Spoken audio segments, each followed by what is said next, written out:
The day's finally come. We're off to meet the Tsaritsa of Snezhnaya. What is she planning? And why does she need the nosies? Soon, we'll have our answers. Guess this'll be the end of your journey that your brother mentioned. What is he expecting you to find there? Snezhnaya still feels like a long way away. Hopefully, there'll be plenty of time to relax, eat some good food, and have fun before we arrive.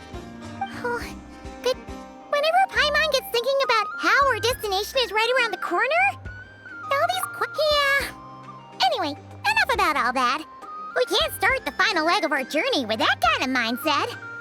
Just think, we've fought dragons and sea monsters, defeated creations of the gods, faced prophecies of doom and the threat of the abyss. Heck, we've even been to the moon! With all that experience under our belts, how can we be any more prepared? Sure thing! Now, stick close to Paimon, the best guide you could ever ask for, and let's charge straight for the finish line! Off we go! What about me? Do I get a call out? Whoa! Columbina? You kind of snuck up on us there.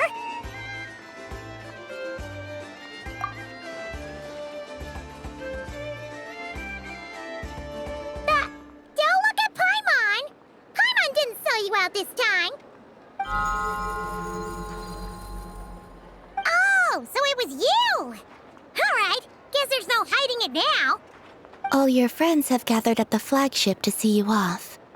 I invited Sandrone, too, but she said she had to go back to Snezhnaya. She must be busy. She had some nasty things to say about you before leaving. Would you like to hear them? She hasn't changed a bit. Alright, let's hear it. If they're heading to Snezhnaya, I'll bet it's to cause trouble for Her Majesty the Tsaritsa. Attending a farewell party for people like that would not be a good look for me right now. Also, please tell them not to count on getting help from a Fatui Harbinger in Snezhnaya. Our time working together was not terrible, precisely, but we're on different sides. So when you get there, don't do anything to make life difficult for both of us. Well, that definitely sounds on brand for her. The attitude, the reasoning. All right, we'll do our best to keep our distance then. No, you've misunderstood. I think she means that she'd like you to go see her. As long as you don't make things difficult for both of you, you'll be fine. You really have to read between the lines with Sandrone. Go on, get to the flagship. Everyone should be there by now. I told Lauma that you once treated me to a truly unforgettable meal. Today, I want to return the favor. It's my gift to you. It's definitely nice to be treated, but hopefully by this point, you know that you don't owe us any favors. The moon of Nodcry will always give you a warm welcome.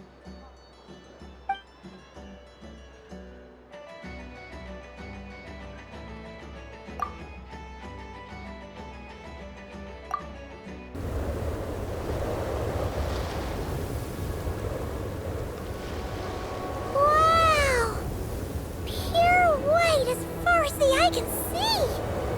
It's so pretty! Come on, keep up!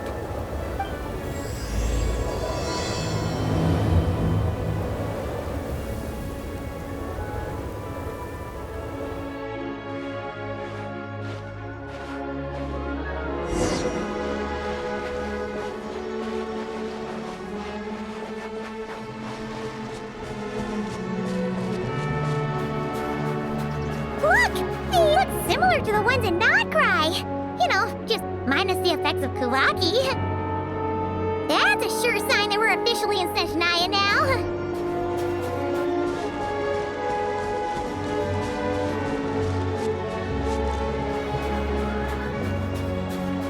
There's gotta be a treasure chest around here somewhere. No adventure is complete without a chest or two. Wow!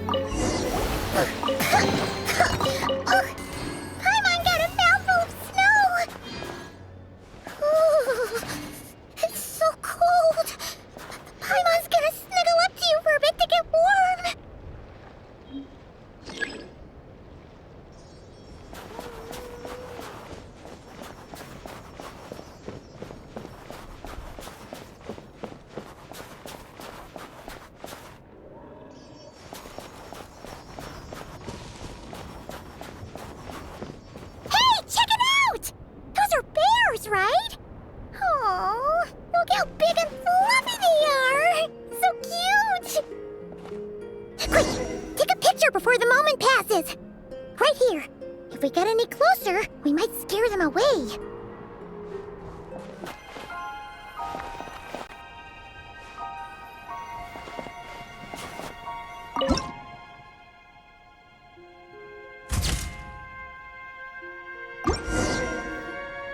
Let's see how your camera skills are these days. Oh, wait a sec. Paimon sees something. Come on, quick! It looks like a train carriage!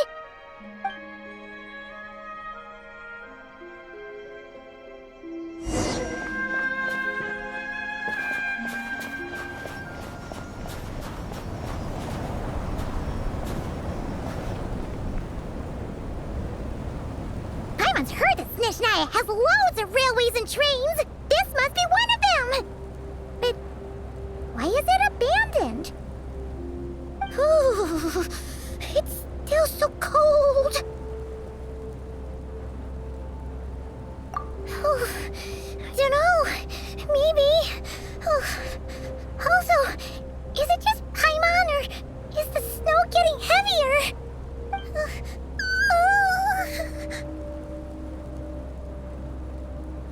Yeah.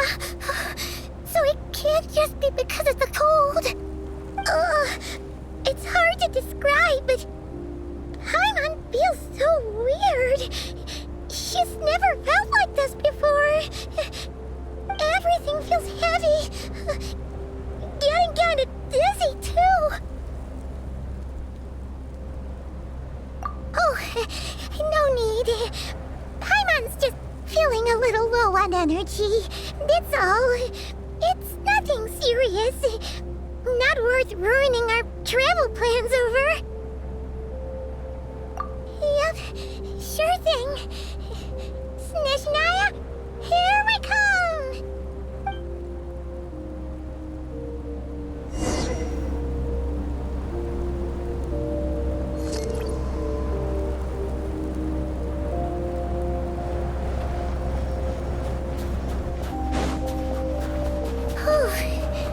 Seems like the snowstorm is getting worse by the minute. Paimon can barely fly.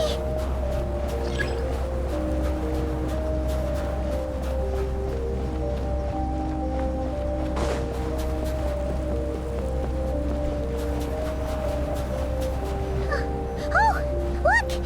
There's a cabin over there. Phew. Let's get out of this storm.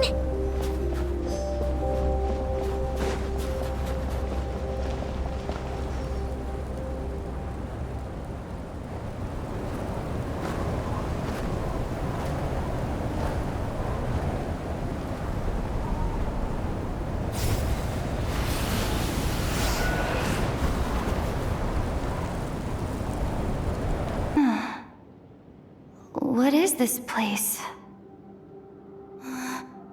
Where's Paimon? I need to find her. Fast!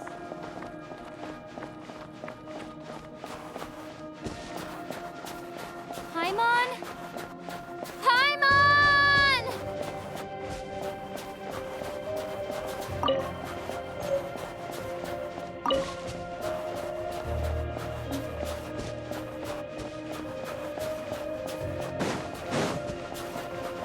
That's strange. Where could she be? I guess I'll try further ahead. Hang in there, Paimon.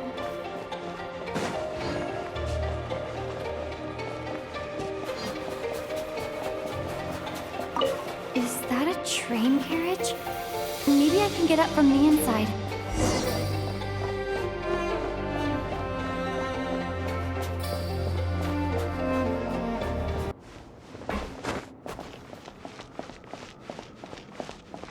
It says here, Krasnik's torch, civilian model. It's definitely getting a little warmer now it's turned on. I really hope Paimon's okay.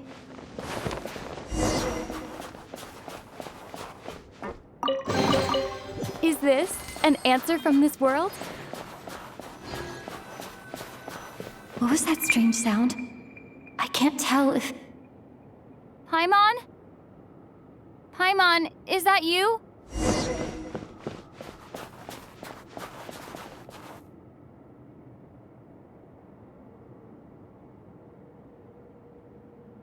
Incoming entity detected.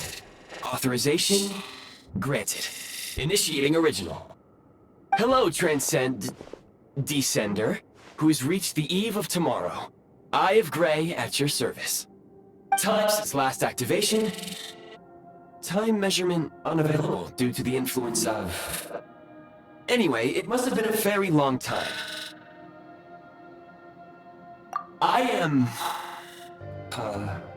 I was born to fulfill a mission. To reach tomorrow. To this end, I must... Strange. What was it? Wait, my body? Huh? Why is my body like this? Apologies. After a long period of inactivity, it appears that a lot of data has been lost. Anyway, I was created so that humanity could reach tomorrow. But I am unable to load further details at this moment. Nevertheless, serving humanity remains my primary objective. I have detected a drop in your surface body temperature. You cannot remain active in this state for much longer. In accordance with my preset programming, upon reactivation, I must ask the one who awakened me the following question. Will you accept me, Transcender? I will assist you, protect you, and fulfill my mission until we reach tomorrow.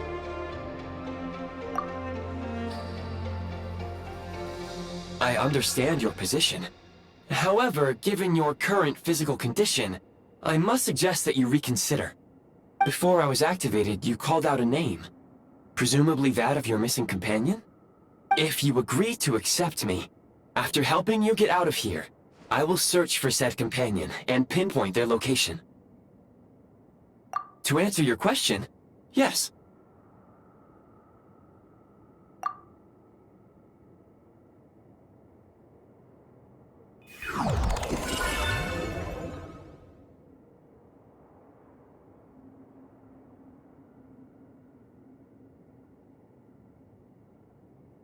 You have made a very wise decision. Now that we have reached an accord, you will be my new user. May I ask your name? Very well. I will remember this name until the mission is complete. I need to recover my body, retrieve the power to unlock tomorrow, and help the suffering masses to reach the far shores where the empty ark floats. I can sense my power scattered across this ice-covered land.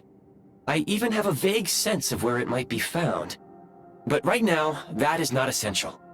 The key right now is you. You must survive and reunite with your companion. You may now execute the command, Demolish.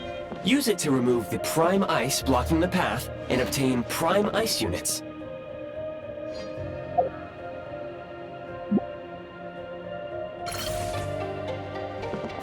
Prime ice unit count has been updated.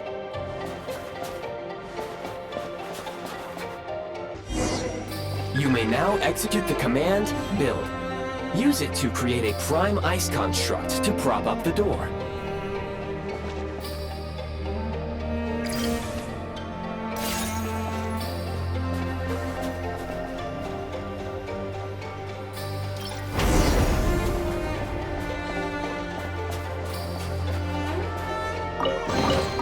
I'll keep this close.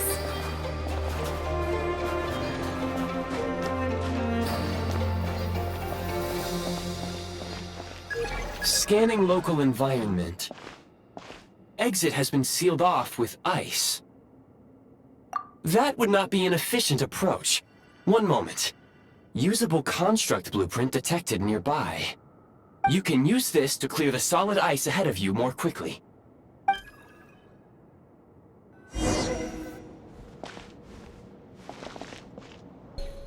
Construct blueprint added to records. You may now execute the command, Build Heat Source. Generate a temporary heat source to rapidly melt the solid ice.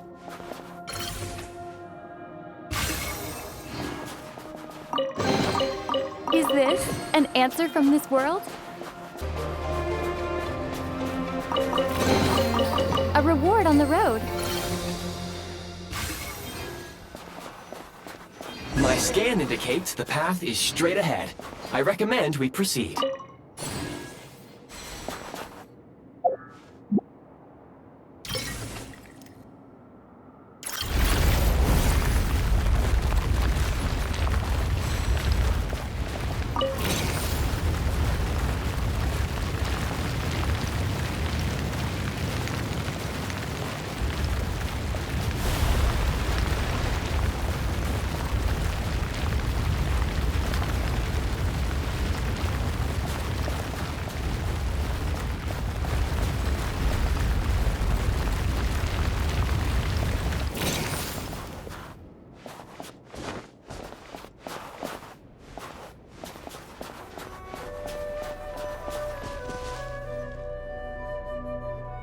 Kresnik Crystal located.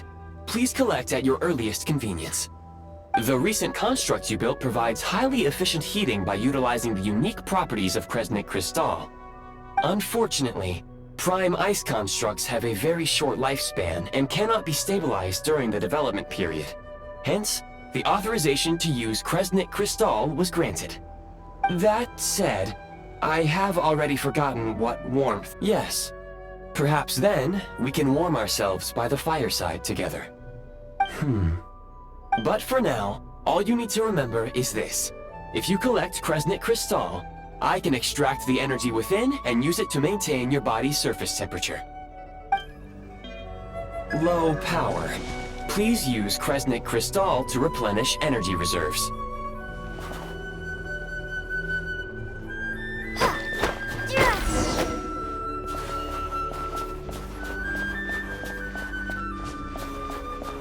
Signs of physiological activity detected in the distance. It is highly likely to be your travel companion, Paimon. Go. Go now. Be reunited and sing together. May all the people be united as one. May all of life rejoice in unison. Approaching the target location. Scanning for signs of life. Life forms detected. 2. Affirmative. However, that is not the reason for my confusion. According to my database, this location is a train station, meaning the number of life forms is unusually low. Real-time environmental data suggests that the train station may no longer be in use. But whatever the situation, please exercise caution.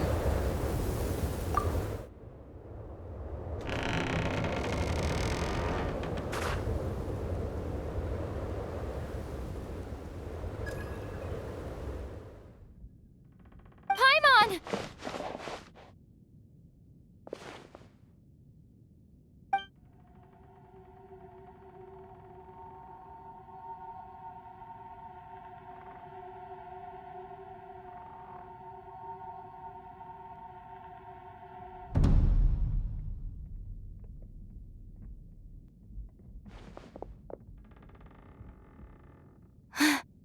Who are you? Don't worry. She's only sleeping. You must be the Traveler. She called your name repeatedly while attempting to battle her way through the blizzard. Newcomers to Snezhnaya struggle to adapt to the sheer cold at the best of times. Lately, even the locals are suffering, with a powerful monster having summoned a bitter snowstorm.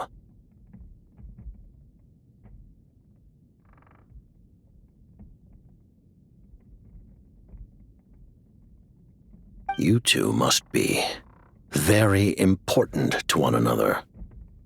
You should take more care not to get separated. Your eyes. Are you Conrian?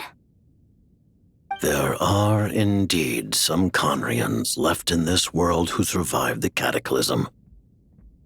But I doubt that is news to you. It would be unwise to interrogate my identity here. Focus your attention on your travel companion instead. We will meet again very soon.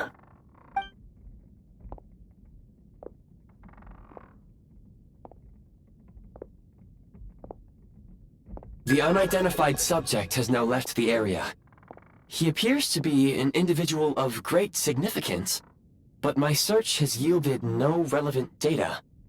I will try searching the database again. Against the odds, your companion is safe and sound.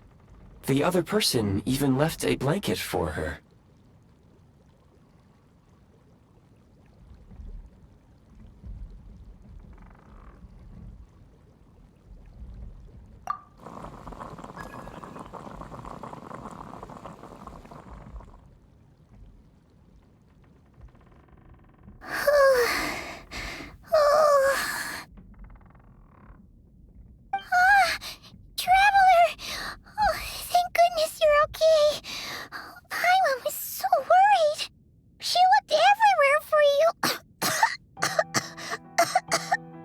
It's okay.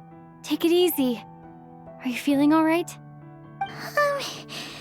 Pretty much the same as when we first got to Snezhnaya. Paimon must have caught a cold. She was feeling so faint. She just couldn't keep going any longer. So she had to lie down and sleep it off. Wait, where did the jester go?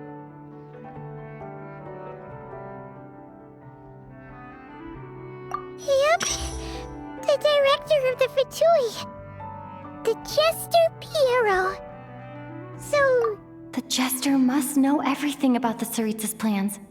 But there's no way he'd tell me just like that. We might well have ended up clashing. Well, he was right about one thing. Right now, the most important thing for me is to take care of Paimon while she's unwell. He had no intention of explaining his motives, and he left in something of a hurry. Hey! What the... Who is that?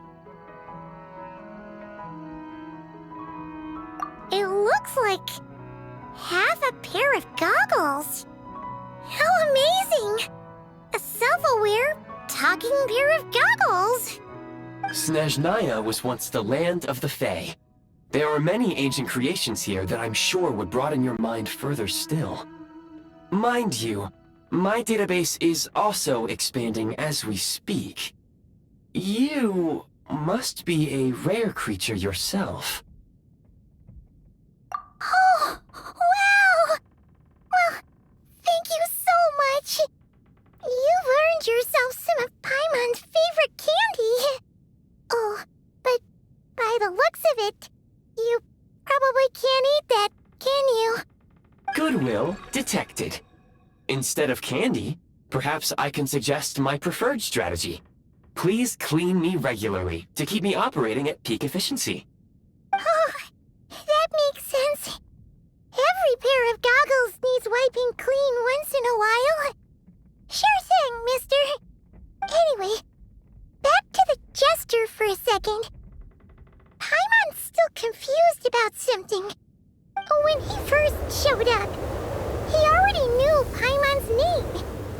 And he acted like he expected Paimon to know who he was, too. Paimon could tell that he was Conrian from his eyes. And he definitely seemed like someone pretty important. But beyond that, Paimon didn't know anything about him. It was only later, after he rescued Paimon from the snow, that he properly introduced himself. That's the only reason Paimon knows he was the Jester. Oh, seems unlikely. He ran into the snow following the sound of Paimon's voice, with a really anxious expression on his face. He didn't act like someone who knew she would be here in advance. And after bringing Paimon here, he just stared out at the snow. He didn't do anything to Paimon at all. In fact, he barely said anything.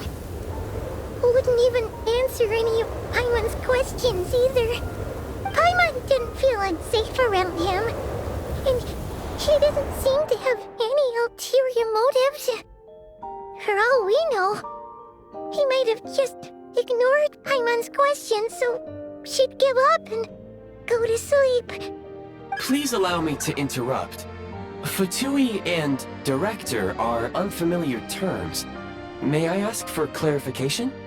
Wait, you've seriously never heard of the Fatui? Oh, they're like the Tsaritsa's inner circle. Really powerful people. And the director is their boss. Understood.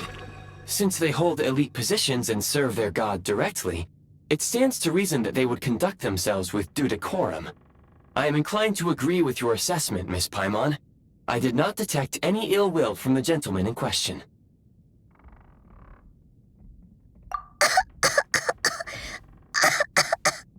Sorry, I shouldn't have encouraged you to talk so much. Paimon, new plan. Let's get out of Snezhnaya for now. We can come back after the weather clears up and you're all better. The jester mentioned that this snowstorm being the work of a monster is worse than most. Even if we made it to Snezhnograd, we'd still have to wait out the storm before we could do any exploring. Oh, well, it's really nice of you to look out for Paimon, but she doesn't want to hold you back.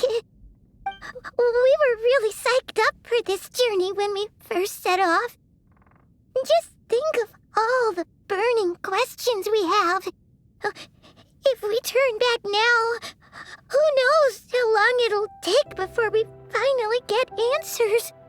Further information is required regarding the monster situation. But objectively speaking, there is another, more pressing issue at hand. At this point, we have traveled a significant distance into the blizzard. Were we to turn back now, the road would be extremely treacherous, especially since we would need to travel on foot. If, however, we continue onward, there may be a better solution. Do you remember what I said as we neared this location? I told you that this is a train station. While it has evidently fallen into disuse for unknown reasons, the tracks remain intact. We can break through the blizzard and forge ahead by driving a train. That is the Snezhnayan way. There is a small town up ahead, which would be the perfect place for Miss Paimon to rest and recover. Paimon thinks Goggles here makes a great point. Let's do that! Oh, come on. Don't worry. Think of all the traveling we've done so far. When has Paimon ever gotten sick before? Practically never. 'Cause she's in great shape. Sure, she's a little tired right now, but it's sure to clear up on its own. Affirmative. Should you ever need my assistance during your future adventures, please call for the Eye of Grey whenever you wish. Otherwise, I will remain silent to avoid causing any unnecessary distraction. Now, please follow me to the train tracks.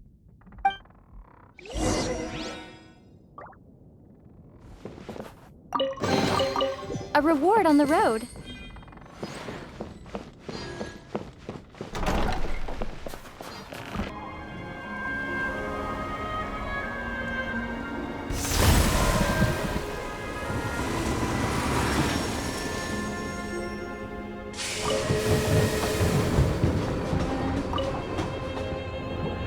Heading north from here, we will soon arrive at... Wait, there's an error message. Could not detect clear tracks. What exactly does clear mean? Brace for impact, friends! Preparing to enter impromptu flight mode.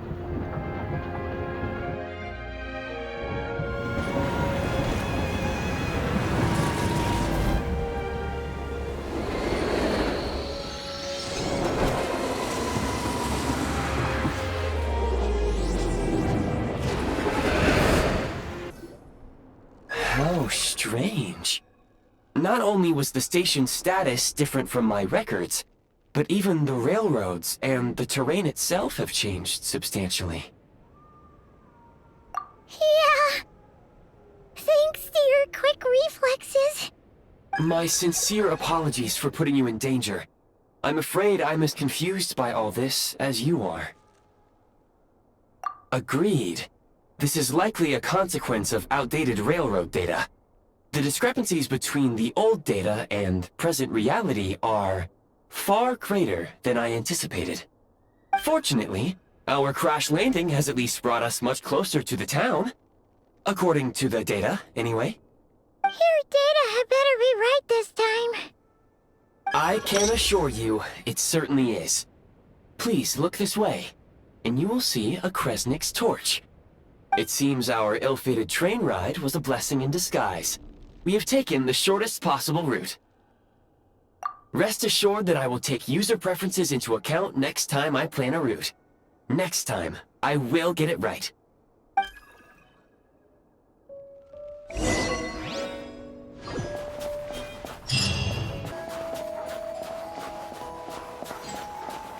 Excuse me? Is there an inn nearby? I'm sorry, but they've all closed.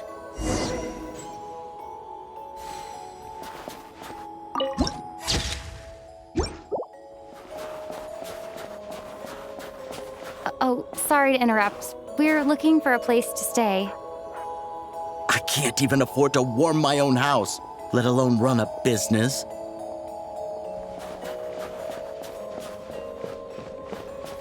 Excuse us. Is there anywhere we can stay around these parts? I'm afraid not. You'll have to try your luck somewhere else. All we can do is wait for the next shipment of Kresnik crystal to get here.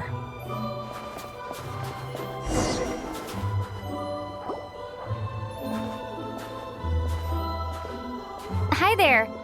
Do you know if there are any inns still taking guests in this town? Doubt it. They're probably all closed. No one has enough Kresnik crystal to heat their own homes, let alone a business. Oh, what a bummer. I clocked you a while back. You adventurers or something? We don't get many tourists in inland Snezhnaya these days. Why is that?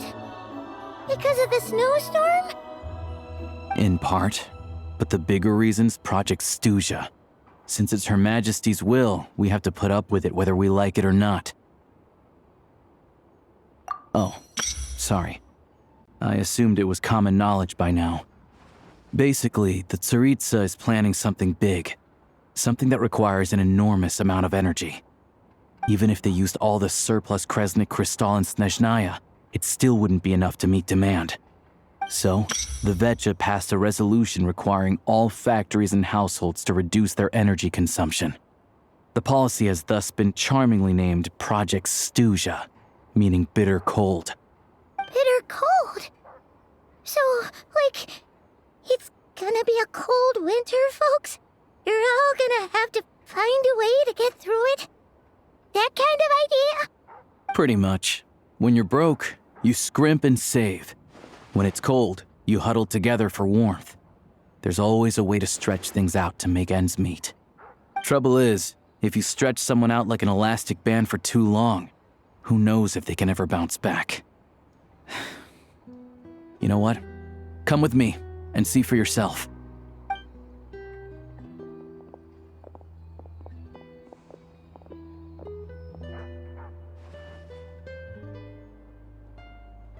Can you please explain to me why the price of Kresnik crystal has gone up by 1/3 again? Even as our purchase quota has gone down. You only come here twice a month. This won't even last us a week. The supply and pricing of Kresnik crystal are based on current production volumes and price data. We Fatui are only responsible for delivery and security. I'm not in a position to explain to you how the figures are calculated, but I assure you, they are as fair and reasonable as possible. Oh, so our lives mean nothing to you? How can you expect anyone to survive a single night in this weather without heating?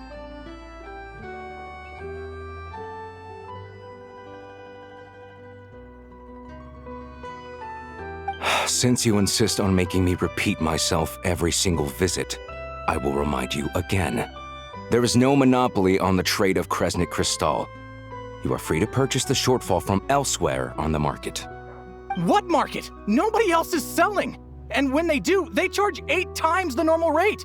It's robbery is what it is.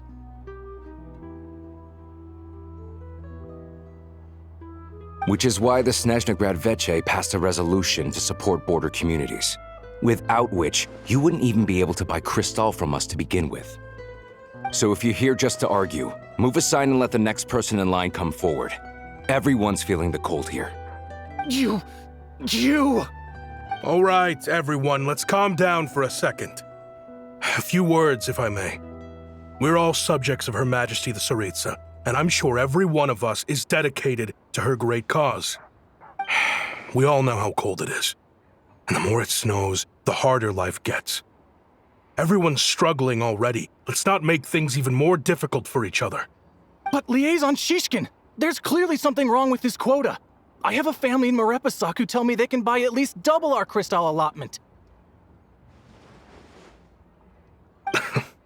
Oh, believe you me, I had the same reaction when I first saw the numbers. Couldn't believe what I was reading. I even wrote a letter to confirm the true figures, but I'm afraid the quota really is as low as you've been advised. Still, you must understand that calculating these energy quotas is a complicated balancing act. They have to factor in population, town size, industrial application. Our top priority must be to keep the largest Kresnik's torch burning continuously. Only then can we sell the remaining crystal for household use, and in doing so, we must make sure that everyone is treated fairly. As our Fatui comrades said, they are only responsible for delivering the goods. They need to keep accurate records, and they do not have any authority to modify the rates or quotas. That's right. Our duty is to do things by the book. Tell you what, listen. I know how anxious and upset everyone is. As a matter of fact, I was just discussing it with the mayor. What we can do is open the lower combustion chamber of the Kresnik's torch to the public. You can come to me directly to register, and I will allocate time slots accordingly. I can't guarantee there'll be ample energy for household use. But we can at least make sure you'll be able to boil water and cook food each day. Let's hang in there and make this work together. All right? Fine. I don't see any alternative. So, this is Project Studia in action, huh? Oh, no wonder nothing's open for business. People are barely getting by.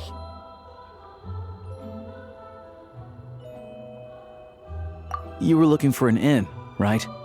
For your, Fae friend? Oh, Paimon's not a fae. Just Paimon. She must have caught a cold or something. We only just got to Snezhnaya, and we're still getting used to the climate. I have a small place in Stratomoros. I don't stay there very often, though, so it's pretty basic. But if you're not picky, you're welcome to rest there for now. It's not much, but I've got blankets and a warm fire. Are you sure? Oh, that's really kind of you.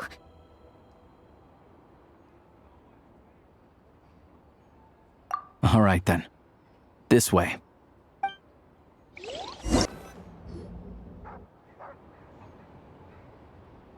Oh, so cozy and warm.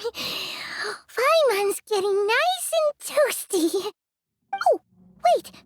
Paimon only introduced herself so far, didn't she? This is Paimon's best friend, the Traveler. Good to meet you. I'm Alosha.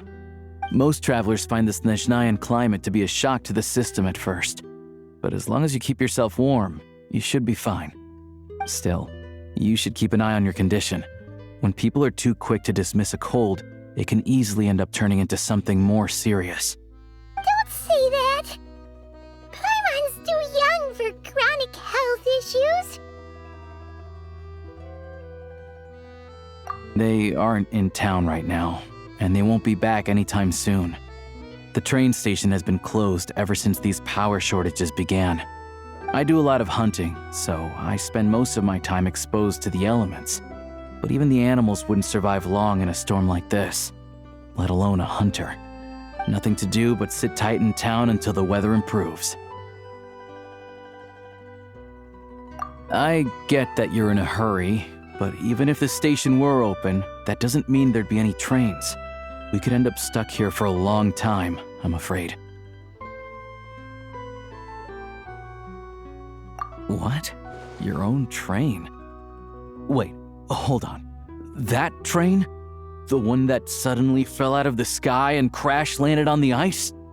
Oh, we got lucky and found it in a cave. Oh, then our luck ran out and we had a little accident. Pretty crazy for a random find in the mountains. Well, as long as your train's good to roll, you might get to Snezhnegrad after all. I've been doing some digging recently.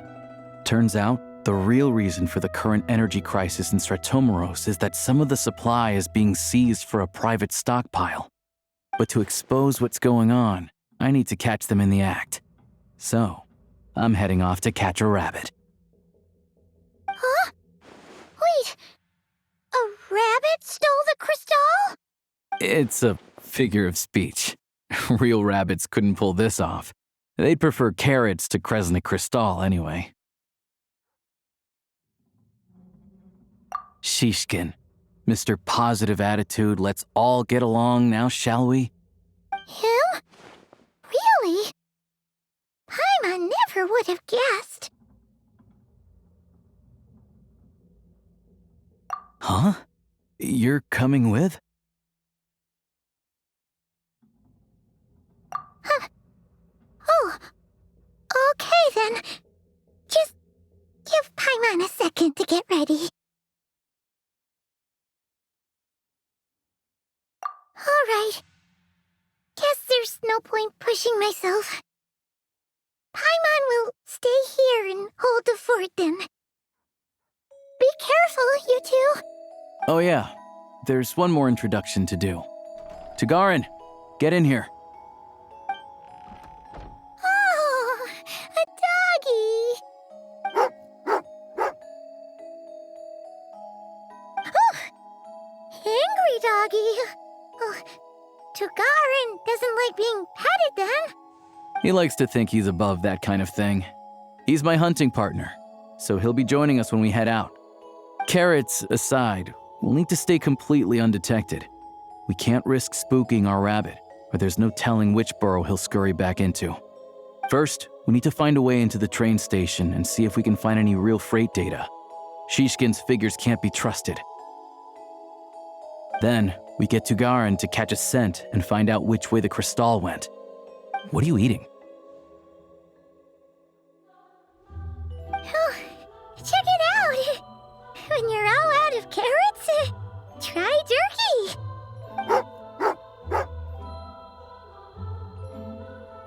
Good doggy, good doggy. A fellow dog lover, huh? Yup, and rabbit lover. Carrots are great too, you know. Good to know. Eat up, Tagarin. We got a lot of work to do.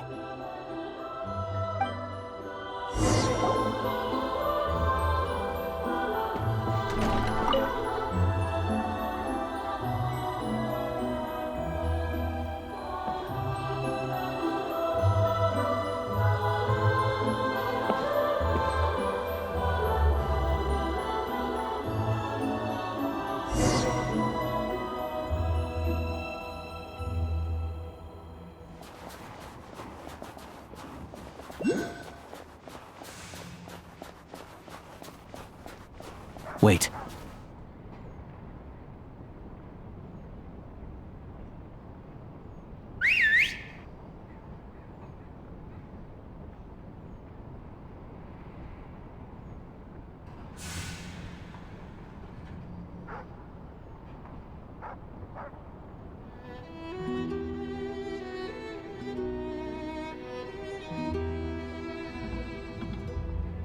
Nice work, Tagarin. Come on. We'll go around.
This way. We'll enter from the upper floor.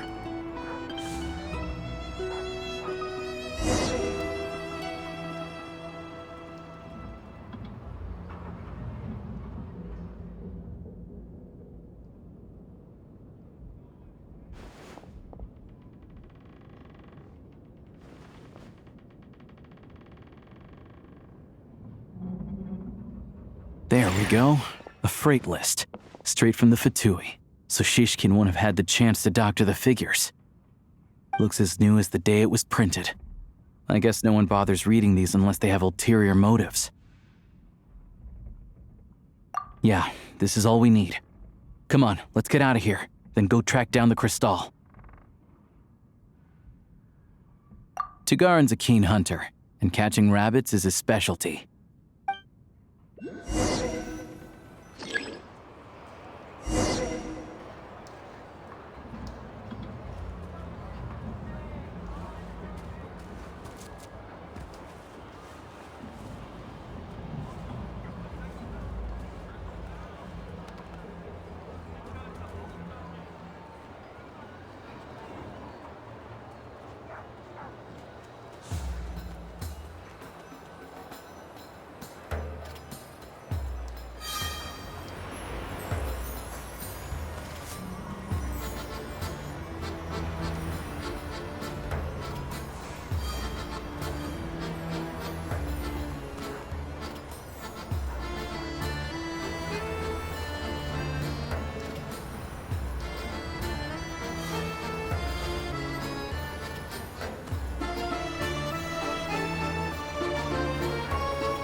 Anywhere there's a stove, there'll be the scent of crystal.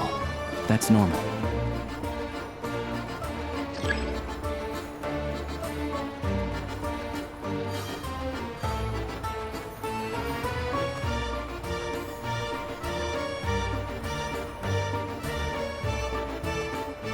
But if he picks up the scent of crystal somewhere and there's no stove around, that's how we know something's up.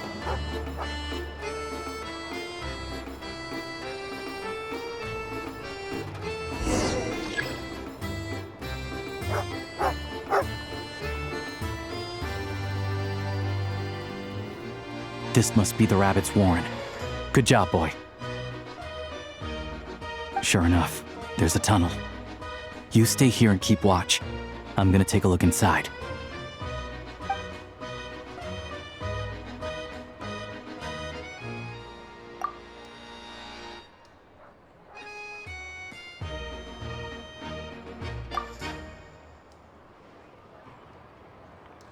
Thanks for looking out for us. Things are getting tougher by the day. No need to thank me. It's my pleasure.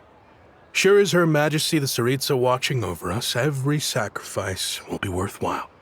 Let's grit our teeth until the blizzard passes. These days of hardship will be over soon. Maybe for everyone else, Liaison Shishkin. But for you, the hard times have only just begun.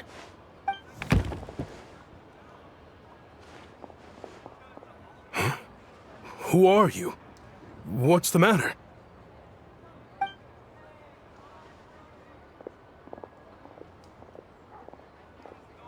I just had a question for you. Why, when times are as tough as this, would someone hoard more Kresnik crystal than they could ever use? All the crates here are from the most recent shipment, but they weren't brought here for sale. Instead, they were secretly stashed away. Would you be able to shed any light on the situation, Mr. Shishkin?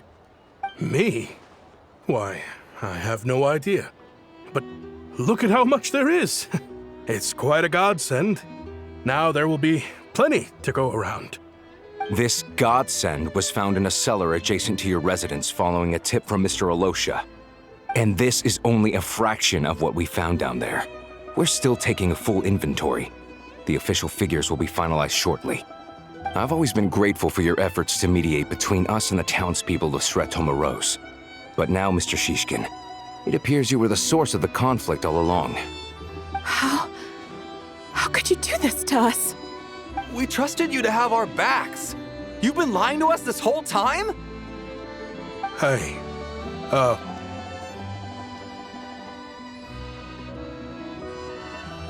I owe you all an apology. I'm sorry. I'm so very sorry. This isn't who I am. Please believe me, this was a one-time mistake that I will never repeat. We all know how difficult life has been since Project Stuja came into force. Energy is an increasingly scarce resource. People everywhere are getting desperate, but some places have been hit harder than others. I grew up in Alatir, a small village with no train station. Deliveries of Kresnik Crystal have ceased there entirely. If nothing is done, they're all going to freeze to death. You know as well as I do how downright impossible it is to buy Crystal these days. The thought of my poor mother and father, with no one to help them, I felt so afraid. I watched as energy grew scarcer by the week, all the while knowing that their lives were at risk. Then one day, I looked at the Crystal shipment in front of me, and a terrible, selfish thought entered my mind. Looks like I'm just not cut out to be a criminal. I'm so sorry. Once the Fatui have finished their count, you'll see that the numbers match their waybill.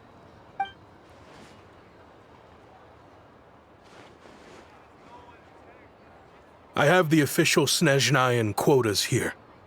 Anyone who has already purchased energy, please make your way over here to correct your transactions. I'll make a batch purchase of Crystal worth 3 months' salary for you all to use free of charge.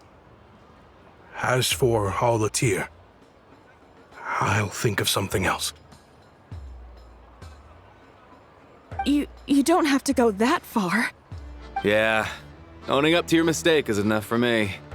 You've done plenty of good for the community in the past. I'm not looking for a handout. Drop the act. You claim this was a one-time mistake, but the real reason there's only 1 shipment's worth of stolen Crystal in your basement is that you have an accomplice. Reporting in, sir. We've conducted a full search of the mayor's house. As expected, we found many crates full of Crystal, half of which were still in their original shipping containers. This wasn't your first time at all. You've been colluding with the mayor of Stratomaros for a long time now. The train station's currently out of service, but it does open for a short window every time there's an energy delivery. And every time a train pulls in, you're there on site to take inventory and oversee the workers unloading the cargo. The mayor handpicks said workers. Per his instructions, they transport the Crystal by tunnel at night to the mayor's house, and he sells it out of town. But since he can't get the goods out of town by train, he had to arrange an alternative method of transportation. This meant slower sales, which gave me plenty of opportunity to catch him in the act. Wait, the mayor's involved in this too? Preposterous. What proof do you have of any of this?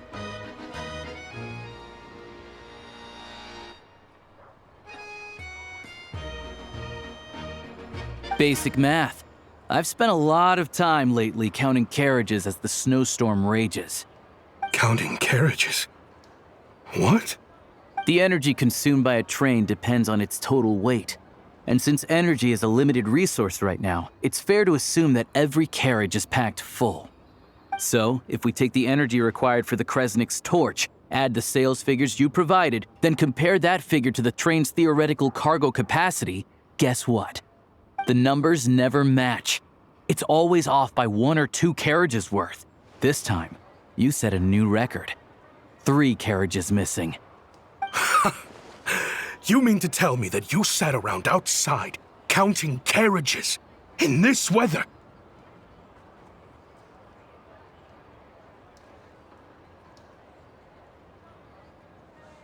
I'm a hunter. I have 2 options. Hunt or starve. Well, I've heard enough. The evidence speaks for itself. Take Shishkin and the mayor into custody and escort them back to Snezhnograd.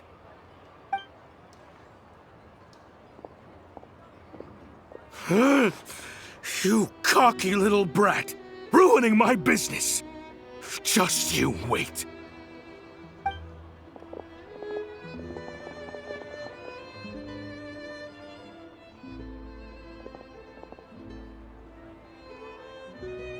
Yeah, something felt off, so I just followed my gut. Math isn't my strong suit, though. I'm lucky my dad made me learn enough to get by, but all this number crunching was a million times harder than the aim and fire work I'm used to. Thank you for your assistance. You're a brave lad. Shishkin was quite the cunning criminal, as I'm sure you can tell. He did all of this right under our noses, and we never suspected a thing. A wolf in sheep's clothing. He had everyone fooled. Even with that sob story he fed us. He was probably trying to keep the mayor out of it, not just mask his own motives. Without the compelling case he put together, even I might have fallen for it. Alosha, was it? Tell me, are you really a hunter? We can go find some wild animals if you want. I'll fire off a couple of shots, and you'll see whether I'm the real deal. I didn't mean to cast suspicion on your identity. It's just... well, I'm sure you've heard of the Rokot. Recently, they've been recruiting people with your kind of talent. They hide in plain sight under false identities, working against Project Stuja, sometimes directly opposing the Tsaritsa herself. They aren't a violent organization, and their goal is to improve the lives of the common folk, but still, as a member of the Fatui, I wouldn't be doing my job if I didn't keep tabs on them. First I've heard of this. I don't really keep up with what goes on in the city. All I know is, people who don't mind their own business in the city end up paranoid about everything. As for me, I just couldn't stand Shishkin. I'm from Alatir myself, and I can tell you, nobody's lived there in years. Why would an abandoned village need Crystal? Of course, no one really cares about the fate of that place. I'm guessing today is the first you've heard of it. I see. It does sound quite tragic. Really. Well, thanks again for your assistance, and your friend here too. I will report this incident to Snezhnegrad. The Fatui will take over energy distribution until new officials are appointed. We'll also ensure that the train station resumes normal service as soon as possible. Looks like it's my turn to brush up on math now. I never liked it as a kid either.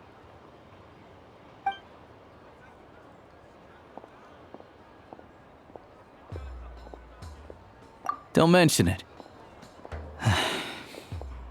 Isn't the soldier overseeing the delivery supposed to verify the quantity of the goods? Was he just careless? Or was he being paid off too? Who knows? Excuse me. I'll take a share of Kresnik Crystal too. Thanks. I need to take a detour before we head back. There's someone I have to deliver this crystal to.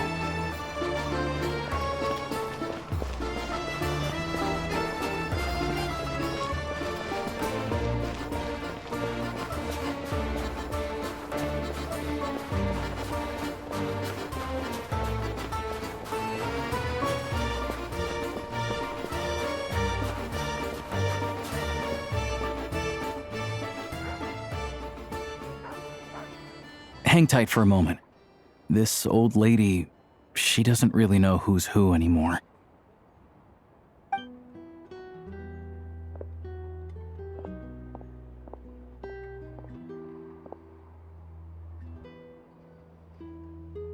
Oh, grandson. It's so cold today. You must be freezing. Ma'am, it's me, Alosha. Alosha? Alosha who? You know me. I came by earlier today. Cleaned the ashes out of your stove, gave you some warmer bedding, and washed your back.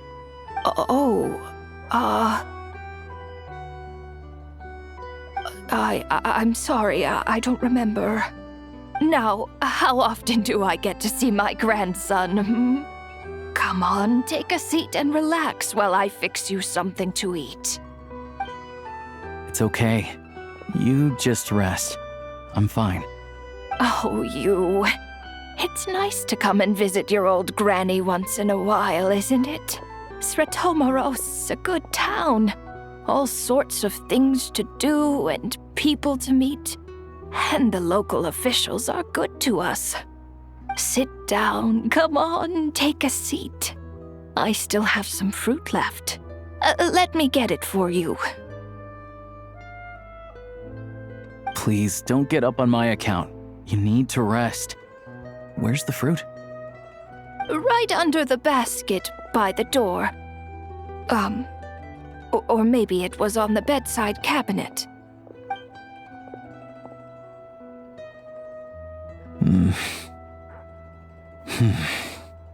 Well, grandson dear, do you like it?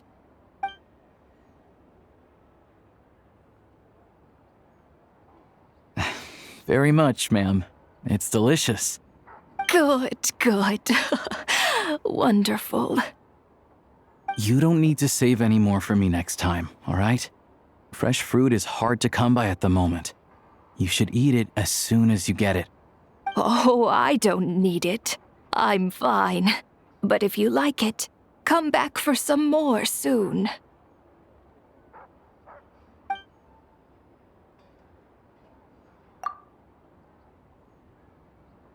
Some kind soul must have given these to her.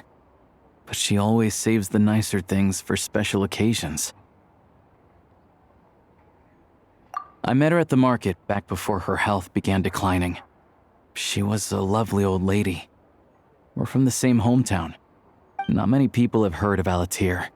And if they have, it's usually for all the wrong reasons. There's a gang of highwaymen that came from there. Now that it's an abandoned village, it's rare to find anyone who shares fond memories of our hometown. So after we got talking and realized we were from the same place, we decided to keep in touch by letter. I first learned of Stratomoros's energy supply problems from a passing comment in one of her letters. Then, after her health went downhill, I started visiting more often to check in on her. The town's been in decline for a while now, but because of her memory problems, she thinks of it as the bustling, prosperous Stratomoros still in its heyday. That said, I kinda appreciate her optimism. There's not much of it going around in this world of ice and snow. It's fine. Everyone grows old. In Snezhnaya, some people believe that in your final moments, you'll sense a familiar presence by your side. You turn to look at them, but their face is blurry. So you focus hard, trying to make out who it is. And when you finally see their face, the Grim Reaper reaches out and takes your life. She still calls me grandson, though. So at least I'm not a blurry face in her world just yet. Come on, let's get back and see how Paimon's doing.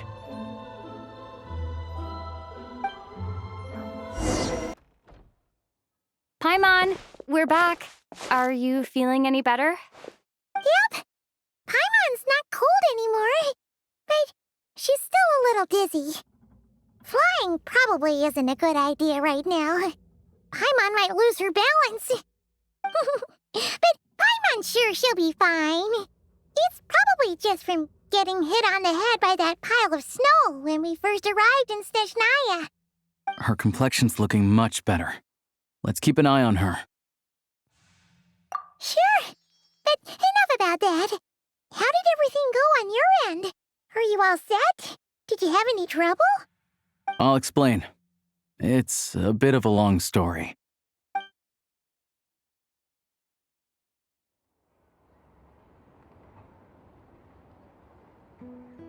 Jeez, you guys got pretty busy. Sounds like the liaison officer and the mayor were running quite an operation. Good riddance to both of them. It's a good thing you managed to catch them. So, you said the train station will open again soon, right? And everyone has enough crystal now? Yeah. Well, enough to survive at least. Project Stuja isn't going away anytime soon. People will still have to scrimp and save to make ends meet. Don't know. The goal of Project Stuja is to gather energy for the Tsaritsa, but no one knows where that energy's going. It's never been made public. The thing is, we were told that the project would only last for 6 months, but time and time again, they keep extending it. Extending it? Does that mean the Tsaritsa's plan isn't going very smoothly? That's what everyone suspects. In principle, any proposed extension needs to pass by majority vote in the Snezhna Grad Veche. But even though opposition has been growing, any detractors end up caving in to political pressure from the rooster, Pulcinella. He's the chair of the Snezhnograd Veche and a key figure in the voting process. He has the back. How come the Fatui are picking on ordinary people even here in Snezhnaya? I don't see it like that. Fundamentally, the Fatui will always think and act in the Tsaritsa's interests. But that doesn't mean they don't care about the plight of the common folk. The only reason Sratomiro still receives crystal shipments is because of a relief proposal put forward by the rooster himself. Then there's the Fatui soldiers providing support in every corner of the nation. Even the Northland Bank provided some mora for disaster relief, and they're as conservative and indifferent as they come. It's just that the rich and powerful in their fancy palaces live in a completely different world from us. There's always going to be some conflict when those worlds collide. Yeah, well, even though we all believe in Her Majesty the Tsaritsa, there are still many differences of opinion on how best to tackle the big issues of the day. Regular folk don't have an easy way of getting their voices heard in Snezhnograd, while the rich and powerful are either unwilling or afraid to speak out for all sorts of complicated reasons. The Rokad provides the disaffected with false identities and an outlet to vent their frustrations. Of course, an organization like that exists in a gray area. The moment the Veche think they've crossed a line, there's sure to be a crackdown. But so far, they've been doing their best to help the common folk. Like us, don't you mean? You didn't hesitate to join in. You're not new to this, I can tell. That's because we're adventurers. It's our job to help people out with commissions and get to the bottom of things. Sounds like we're going to get along. So, what's your business in Snezhnograd? Aside from taking your friend to see a doctor, of course. I want to meet the Tsaritsa. It's complicated. I've had run-ins with many of the Harbingers along the way, and I really need to know what the Tsaritsa is up to. Her ultimate goal, what the Gnosis mean in all of this. Since I've made it this far in my journey, I have to find the truth, whatever it takes. Wait, so... no way. Are you who I think you are? Sounds like you've heard of us then. We're getting more famous by the day. I didn't realize I was in the company of giants. Honestly, we're all as curious as you are about what the Tsaritsa's planning, and why it has to involve us freezing to death in the snow. But getting in the same room as her won't be easy. The common folk aren't permitted to meet her at the best of times, and right now, she's probably not even in Snezhnograd. Word is, she's heading east on a campaign to slay a monster. Yeah, so you've heard of it. A wild, unpredictable monster with the power to summon snowstorms. It also absorbs everything around it into its body, so it's growing constantly. Now, it's so big that the Tsaritsa has deemed it the #1 threat. Luckily, as it grew, it became increasingly less mobile, so it doesn't pose an immediate threat to this town or to Snezhnograd. I'm sure that Tsaritsa and her personal guard, the Druzhna, won't have any trouble defeating the creature between them. It's just a question of how long it'll take. Suffice to say, you won't be seeing her anytime soon. You'll have to wait until she gets back. Fair. Well, the Fatui will be taking over management of the train station for the time being. Things should be up and running by tomorrow. Once it's open, we can see about getting your train towed to the station. Whoa! That's gotta take a lot of manpower. Are you sure we can talk them into it? The Fatui aren't exactly spotless in this whole mess. Plus, we helped them out. Should be easy enough to negotiate. As far as I know, all the paperwork is dealt with upon manufacture. I've never seen anyone check it, so I wouldn't worry. Having a train makes everything much easier. We'll reach Snezhnograd in no time. I need to head there myself anyway. Got some game to trade for Mora. I know a good doctor in the city. I'll introduce you when we get there. Oh, thanks so much. Let's get a good night's sleep ahead of our big trip tomorrow.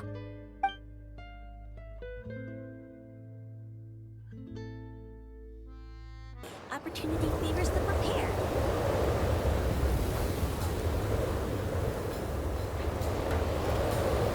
Drive carefully, all right? You don't want to end up in this situation again. Also, I don't think I've seen a train like this before. Is it a new model or something?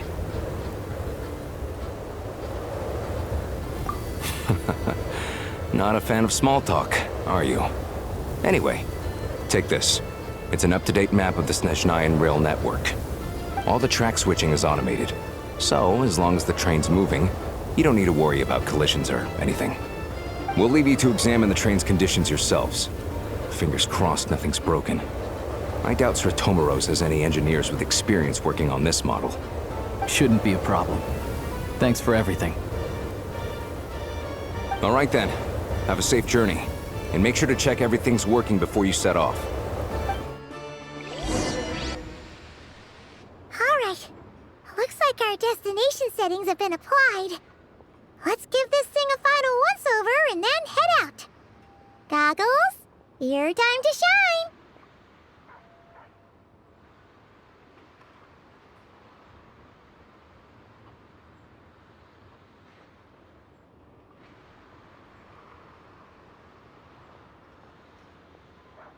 Affirmative. Running vehicle diagnostics. What's this?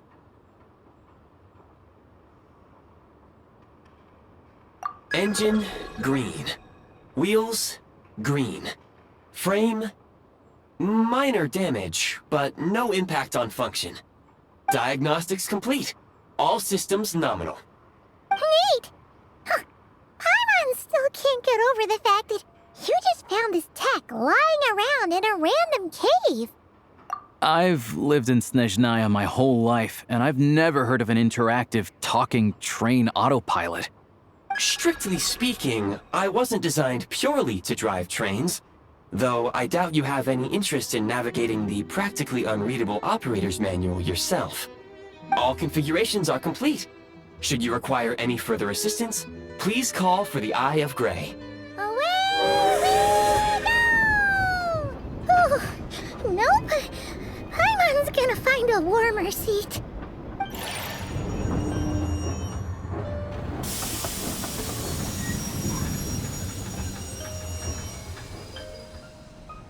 Huh? What's going on?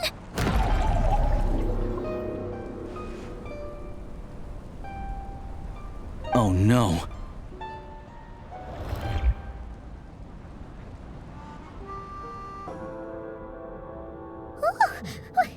What is this place? Traveler, are you okay?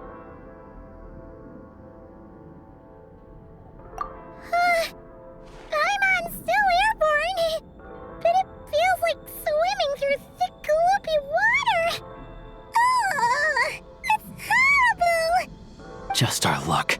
Of all the things that could have gone wrong. Halosha, you're Snezhnayan, right?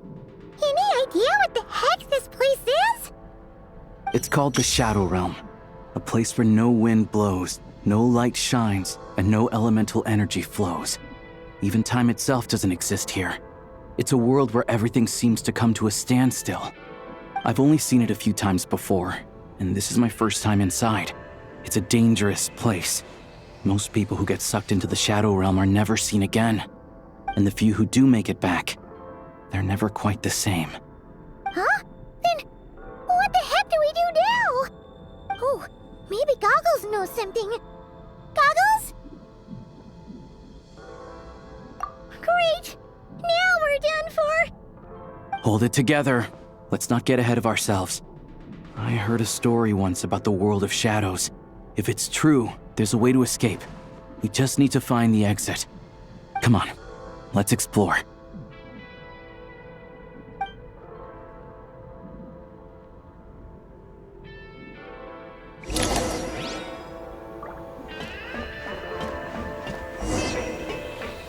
Look at these Fatui! It's like they've lost their minds! Their shadows have been devoured. They're no longer amongst the living.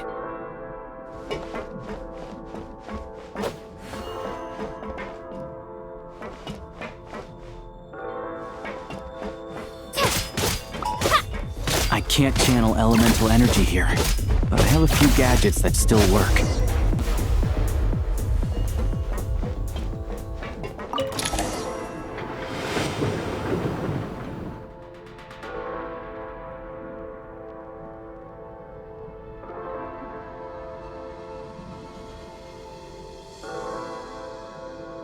Wait! What's that blue thing? Is that... goggles? Guess we'd better find a way over.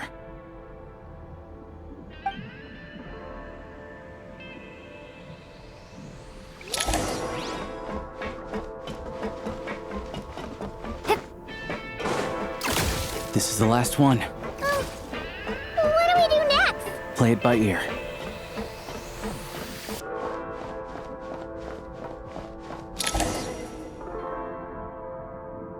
Goggles! Hello.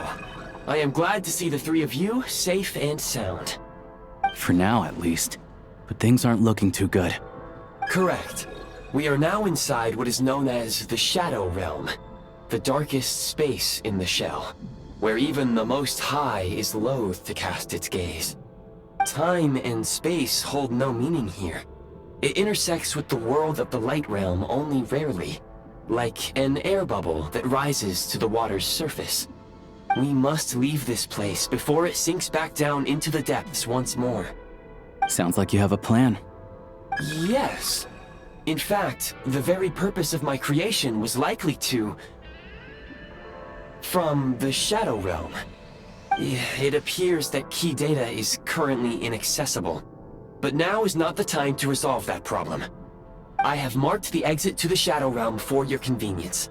In addition, I have prepared some equipment to aid you as you traverse the Shadow Realm, traveler. It may well be one of my core functions. Scan complete. Construction in progress. Activation code? We once peered into the past from the ruins of the shadows. This is what remains of the Golden City, Hyperborea.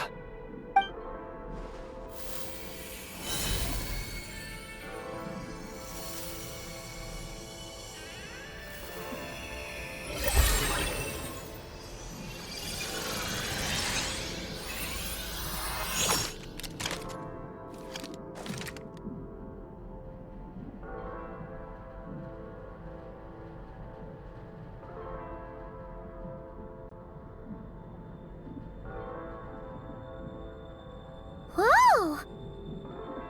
Now go. Arm yourselves with weapons of the spirit. Bring down the walls of the stronghold, and extinguish the flaming arrows of the wicked. Is this a gun?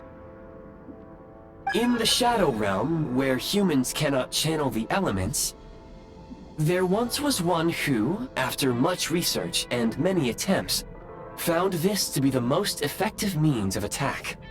Let's go. We don't have much time.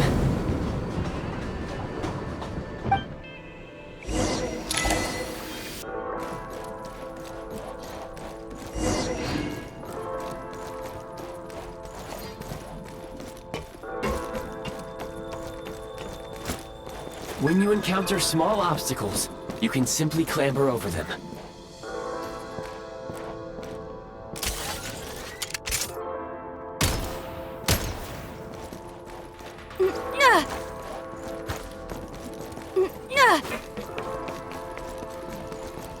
You can slide to navigate through low, narrow tunnels.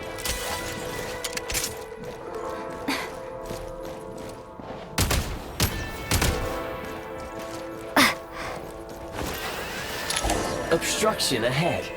You may be able to use the explosives nearby. Since elemental energy is for long-range targets, try using the scope to line up your shot. Many hostile units approaching. I suggest a new strategy. Take cover and pick them off one by one.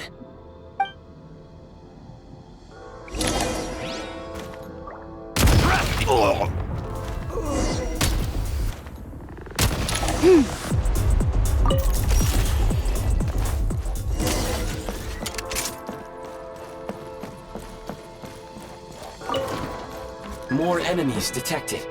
Try attacking with the newly unlocked Assault function. Light him up! That's where's the...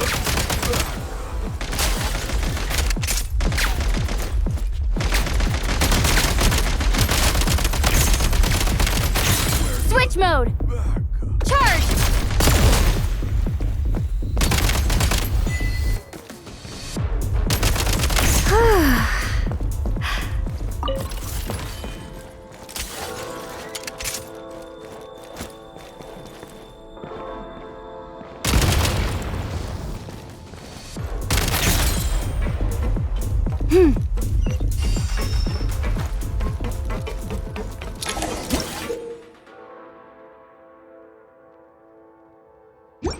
Aim at the freeze mark and pull the trigger to move using the rope.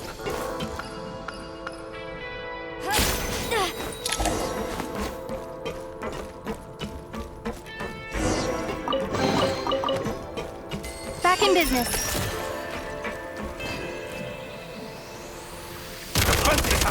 Where's the...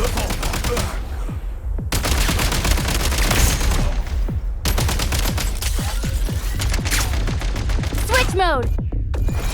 Some supply points can restore a small amount of stamina. Press on.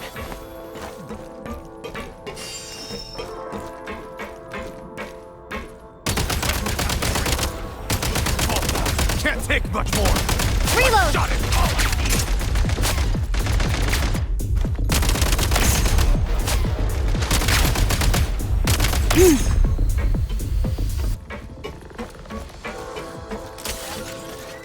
Time to catch my breath.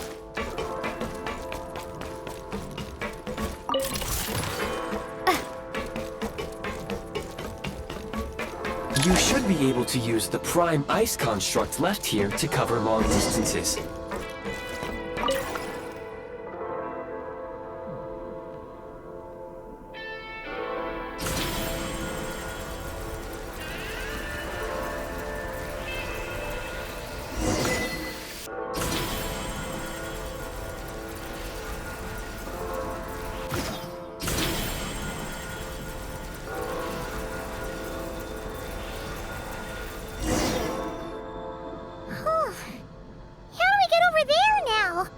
I recommend using this grappling gun.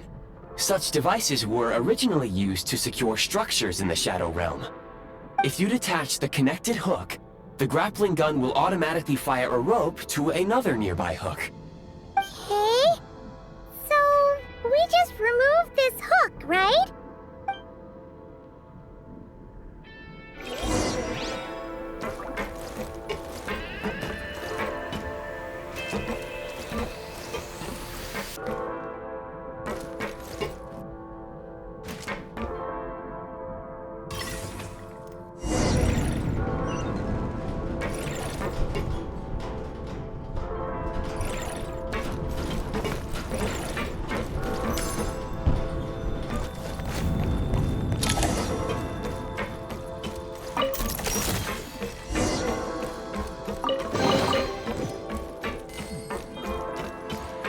Time to catch my breath.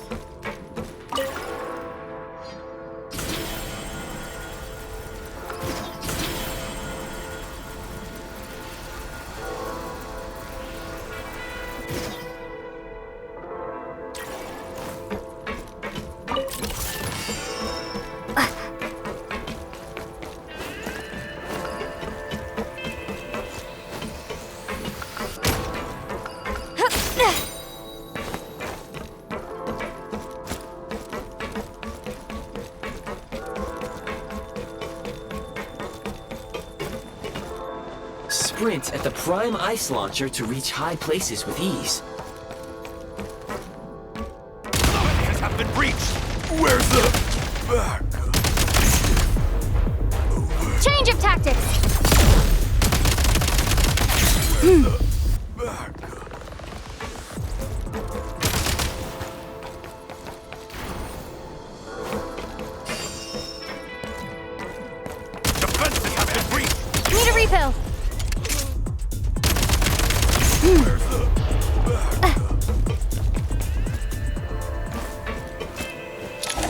Usable munitions detected. Frag crystal.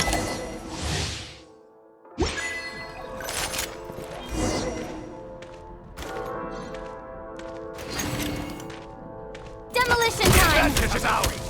Taking top losing.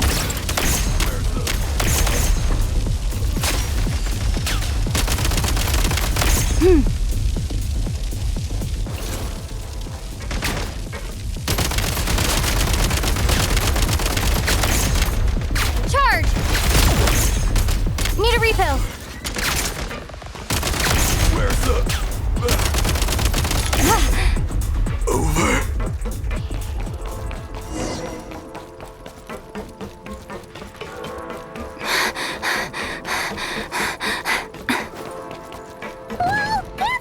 Shift your center of gravity and slide down.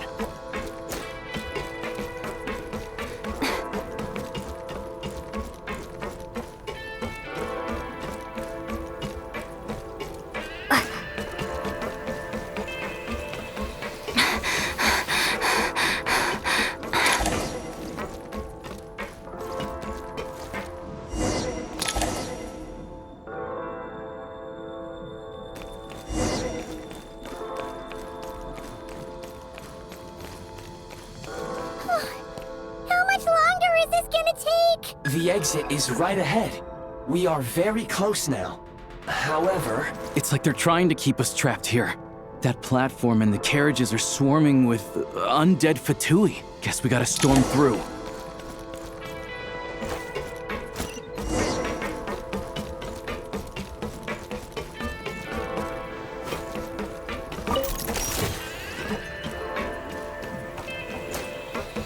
Time to catch my breath.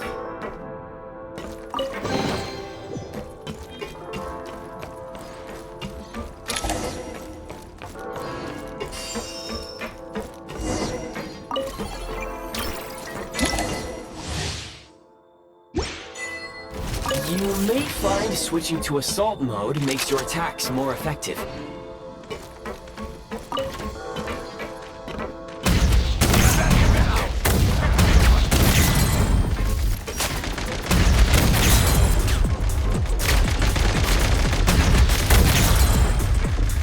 Need a refill.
Looks like the Shadow Realm is about to sink back down into the depths.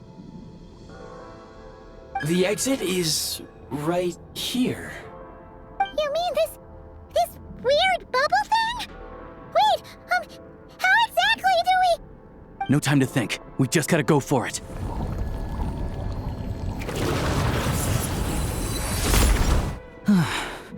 Looks like I was right.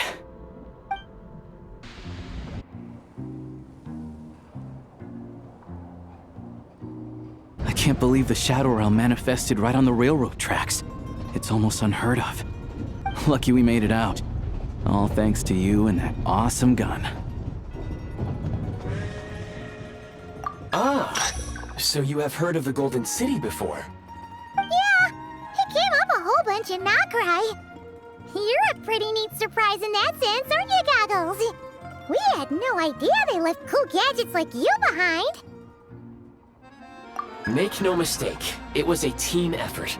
For a first-time firearm user, your performance was quite outstanding, far beyond my expectations.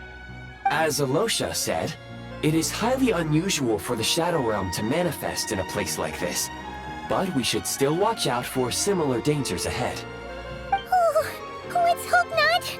If anything else goes wrong with this trip, Paimon's gonna have train trauma for life.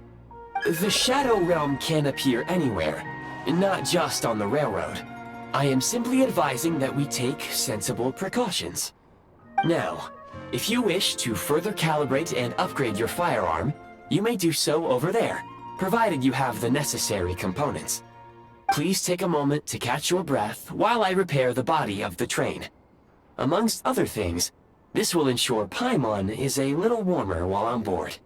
Oh, thanks, Goggles. You're a trusty train conductor. Well, maybe trusty isn't quite the right word, considering. Anyway, at least you get the job done. Yes, of course. And just like the Eye of Grey, I am sure it will be a great asset to you in your future adventures. If not the trustiest, then it will at least get the job done. Let's get some fresh air while the Eye of Grey fixes the train. Yeah, sure. Paimon wants to forget all about the Shadow Realm. It was so creepy in there. Stretching our legs might help take our mind off things.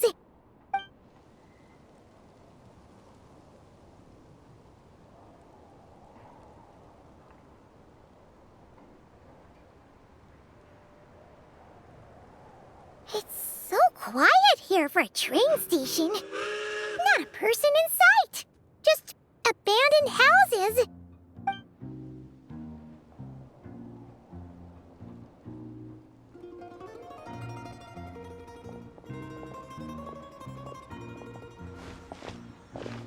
Huh? So much for repair? You've swapped our train out for a whole new model! My plan was to restore the train to its original appearance per my records as quickly as possible. Now that the repairs are complete, the train offers optimized performance and a significantly improved trendiness level. Huh. Didn't know trendiness was a parameter. According to my calculations, parameterization is the most effective way for the Eye of Grey to understand trendiness. Hyperborea, huh? I'm sure I've heard of that in a story somewhere. What an incredible little gadget you are.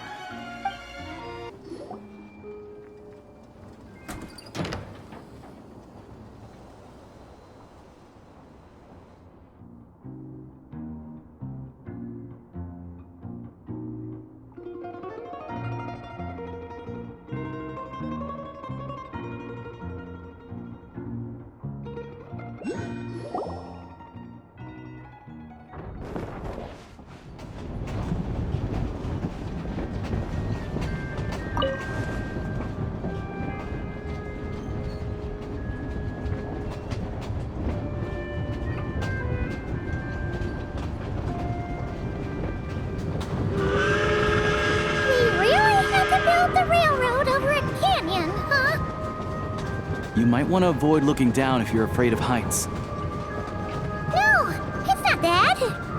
Paimon's just praying that we don't have yet another accident.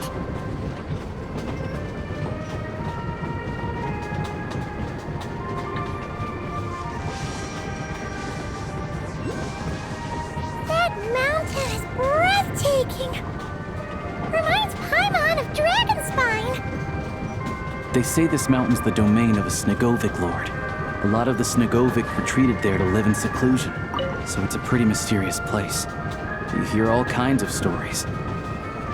Even the residents of the nearby town of Svietla Lidovka steer clear of the summit. and they make a living off of harvesting prime ice.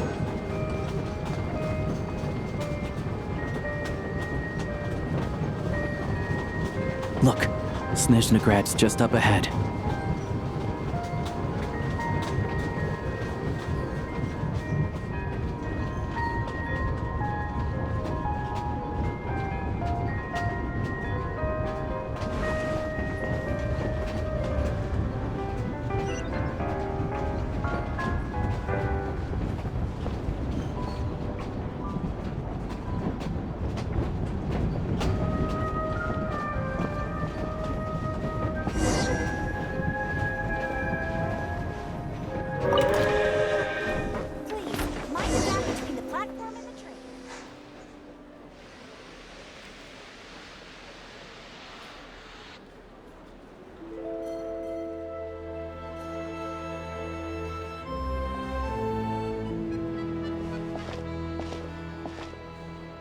Here we are. Welcome to Snezhnograd train station, the biggest transport hub in the nation. Wow! It's so majestic! Just flying from one side to the other would probably leave Paimon out of breath! It's built for maximum efficiency, but yes, transferring trains here can be a little tiring. In the future, you can use this train station to travel anywhere you want in Snezhnaya. For now, though, come with me. Let's get Paimon checked out. This way. There's a lift car that goes straight to Sapoliarni.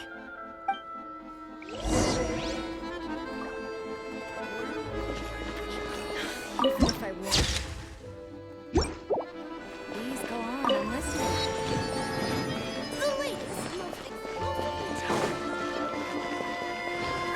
Look!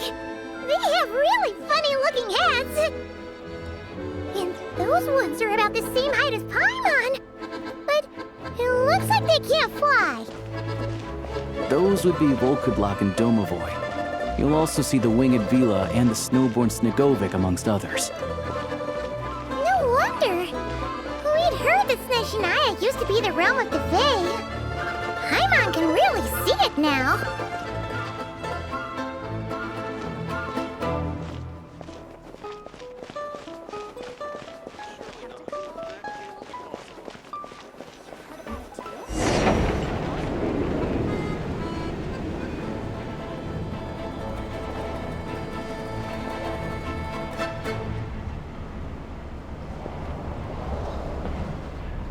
To the left is the market of Zolny. They sell everything there. You can often find some nifty little trinkets. To the right, you'll see the Korolyevsky Theater in the distance. Look at that! Incredible!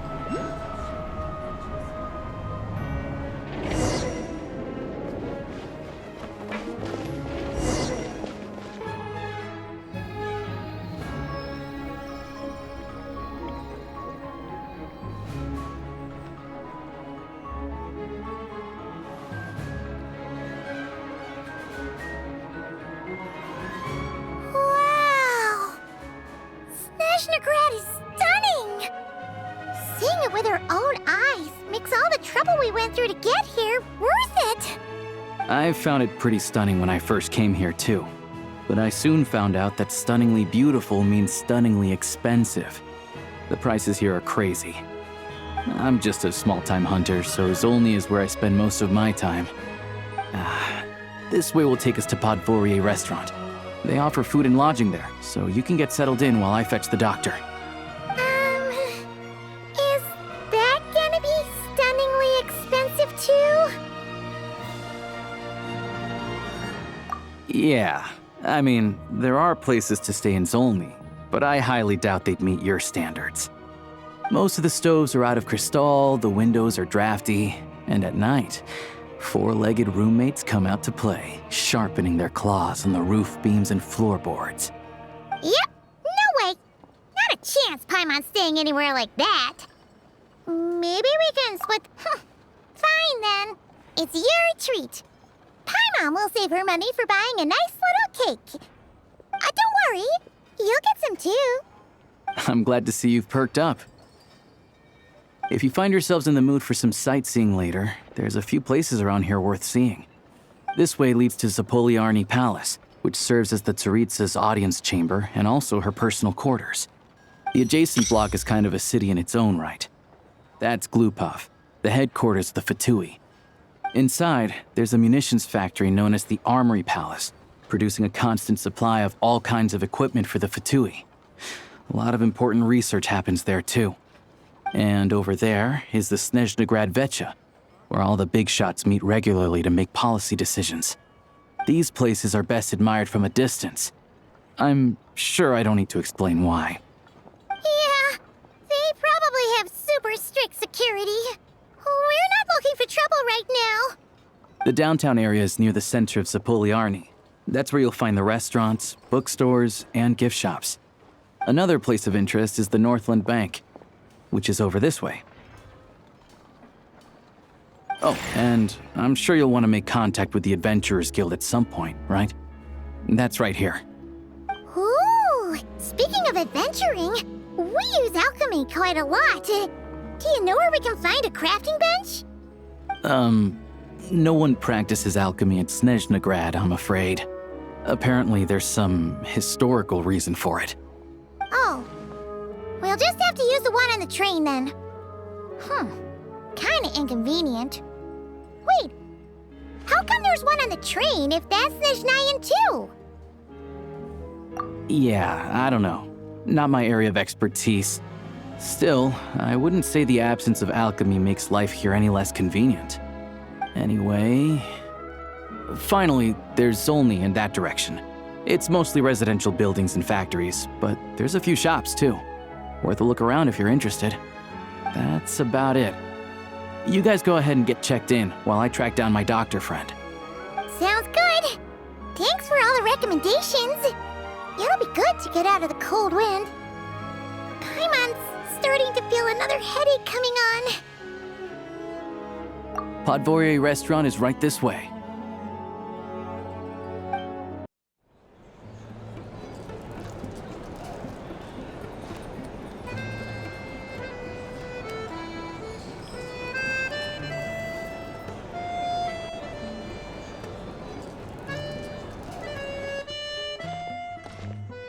Looks like you get what you pay for, huh? Paimon likes this room a lot. Yeah, much better now that we're out of the cold. Oh, thanks for taking such good care of Paimon. Honestly, she feels kind of bad for throwing a wrench in the works. If this were anywhere else, we'd be out investigating and adventuring by now.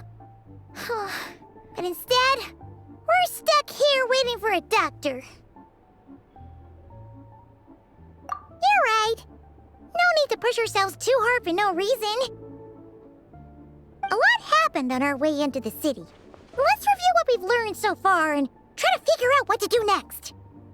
Obviously, the million more question is, what is the Tsaritsa planning? Everything else leads back to that. Sure was. And so far, we've learned that in addition to the 7 Gnosis, her plan also requires a ton of energy. But we won't get to see her anytime soon. Alosha said that she went east to fight that big monster. It must be a pretty powerful one if it can blanket the whole of Snezhnaya in a snowstorm this awful. To be honest, what we're really lacking right now is information. The kind of information that only the higher-ups in the government would know. Not word-on-the-street type of info. Paimon can think of a few people who might be able to help us. But... Right! And when we left Nogcry, Sandroni specifically left a message reminding us which side we're on. So... it's unlikely they'd tell us anything confidential about the Tsaritsa's grand plan. Yeah, fair point. Besides, that Glupov place is right nearby. We've got nothing to lose, so it'd be a waste not to go. There's gotta be someone there willing to talk to us, right? Maybe Arlecchino or Sandrone? Or possibly Tartaglia. But it's unlikely we could sweet-talk Arlecchino, let alone Sandrone. She basically told us to stay in our lane already. Yeah, the last time was all the way back in Fontaine, right? Too bad we missed him in Nodcry. Apparently, he came to help out. Hello. Is there a traveler in Paimon in there? That's Alosha! Come in! Hello, I'm Dr. Luneva. Alosha mentioned that one of you is feeling a little under the weather. I see. So you're my patient today, yes? And you're, Faye, I presume? Good question. Paimon's not too sure either, but she's definitely not the same kind of Fae as the ones we saw at the train station. Is that gonna be an issue? Not exactly. It's just, I'm used to treating human patients. Fae tend to be far more resilient than even the healthiest and most long-lived of humans. But don't worry, I do have some experience treating Fae. I've even diagnosed plenty of cats and dogs in my time.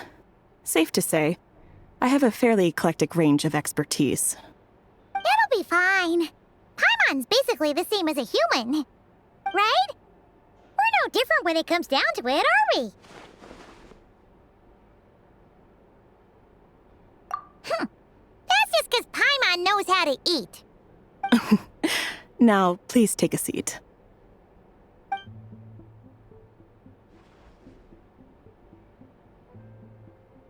Okay, vital signs are good. Test results are all within normal ranges. I don't think it's anything serious. More than likely, you've just caught a cold. I can give you some medicine to tide you over, but as long as you rest properly for the next couple of days, you should feel better. Make sure to keep an eye on your temperature, though. If you find yourself with a persistent low-grade fever, or if your symptoms don't improve, just contact me again. Sounds like there's no cause for alarm. Thank you, Doctor. You're very welcome. Just doing my job. I'll leave you in peace now. Time to visit my next patients. Take care. You heard the doctor. Best you rest up here for a couple days. No sightseeing for the time being.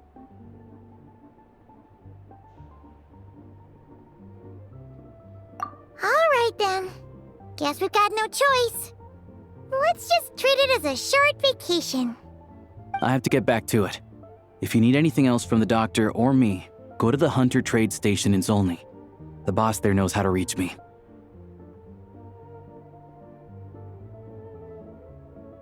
Hey, no big deal. You saved my life in the Shadow Realm. This is the least I could do. See you around.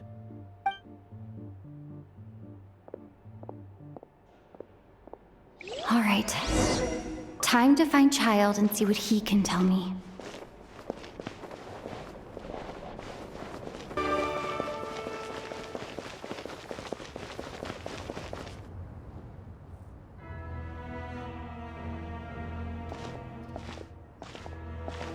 Hold on. Please display your invitation letter or permit. Glupov does not accept meeting requests without a prior appointment. You'll have to apply per the advertised booking process and wait until your invitation letter is issued. Might I ask who you're hoping to visit? Another one who thinks the rules don't apply to them. I don't understand why people think they can just talk their way in here. You don't just show up and land a meeting with the Harbinger. But I have to go through the motions for protocol's sake. Honestly, it's such a waste of time asking when I already know what the answer's gonna be. Wait a moment. I'll pass on your message. If Child is unavailable, you'll have to go through the proper procedure.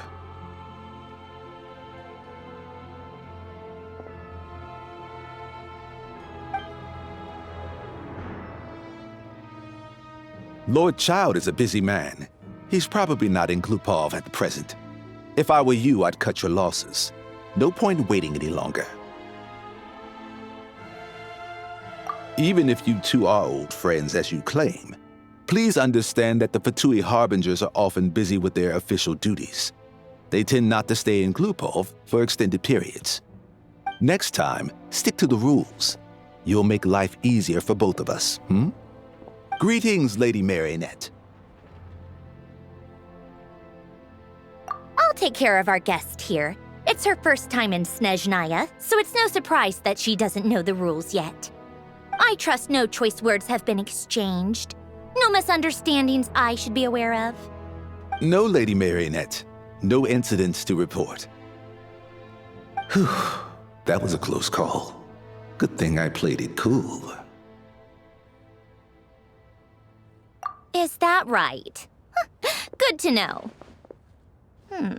Wait, where's Paimon? Under the weather? That's hard to imagine. She's always buzzing with energy. I take it she's still adapting to the climate. Happens to a lot of people. It's even colder here than in Nodcry. Has she seen a doctor? I can get you one if you need. All right then. Well, let me know if you run into any other problems. Why else? I was just about to sit down for some much-needed tea time when I heard that an old friend of Tartaglia's had shown up outside. No appointment, nothing. And, as obnoxious as it may be to show up uninvited at Glupov, I couldn't help but take pity on the poor soul who was waiting outside in vain. So I had no choice but to abandon my freshly brewed piping hot tea and come to see this mystery guest for myself. Well, I felt our time working together in Nodcry warranted some courtesy. I couldn't exactly let you freeze to death out here in the wind. Unfortunately, I can't invite you inside either. The rules of Glupov wouldn't allow it, and as a harbinger, I have to lead by example. On the plus side, Snezhnograd actually has some class, unlike Nasha Town. Torchlight Books has a very nice selection of teas and cakes, so we can catch up there. Your treat, of course. Because I already wasted one perfectly good cup of tea today. That's why.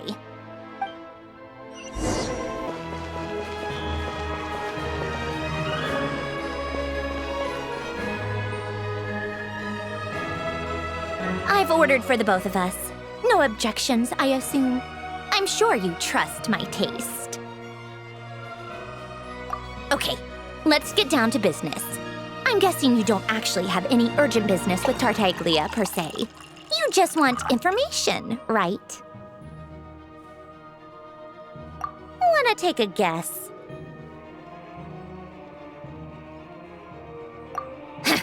Of course you'd say that. You shouldn't underestimate Counselor Tartaglia, you know. That's right. I'm sure you've heard of the Snezhnograd Vecha by now. Well, he's busy preparing some paperwork for their next meeting. They'll be discussing yet another extension to Project Stuzha. It's basically all anyone cares about in the Vecha these days. Yeah, he's more of the shoot first, ask questions later sort, isn't he? It all started with a very detailed letter that Capitano left for the jester, Piero, before leaving for Natlan. In that letter, he detailed the future arrangements for his subordinates. All of his key people were reassigned to Tartaglia. I guess he'd already prepared to leave us for good all the way back then. But Piero didn't reveal the contents of the letter until the events in Natlan had concluded. That was his reaction, too. Why me? With a bewildered look on his face. He'd always assumed Capitano looked down on him. He was a man who kept his thoughts to himself and barely spoke to him the whole time they'd known each other. But he occasionally brought Tartaglia along to my tea parties back in the day. So to the rest of us, it was clear that Capitano had quite a lot of respect for his young comrade. By the rest of us, I mean my tea party regulars. Arlecchino, Rosaline, and... actually, not Columbina. She was probably oblivious to it. Anyway, then the Liu situation happened. Normally, it took a lot to get under Capitano's skin, but that time he was furious. It's not really my place to talk about it, though. You can ask Tartaglia about it sometime. Basically, Tartaglia probably had the wrong idea about Capitano all along, right up until Piero revealed the letter he left behind.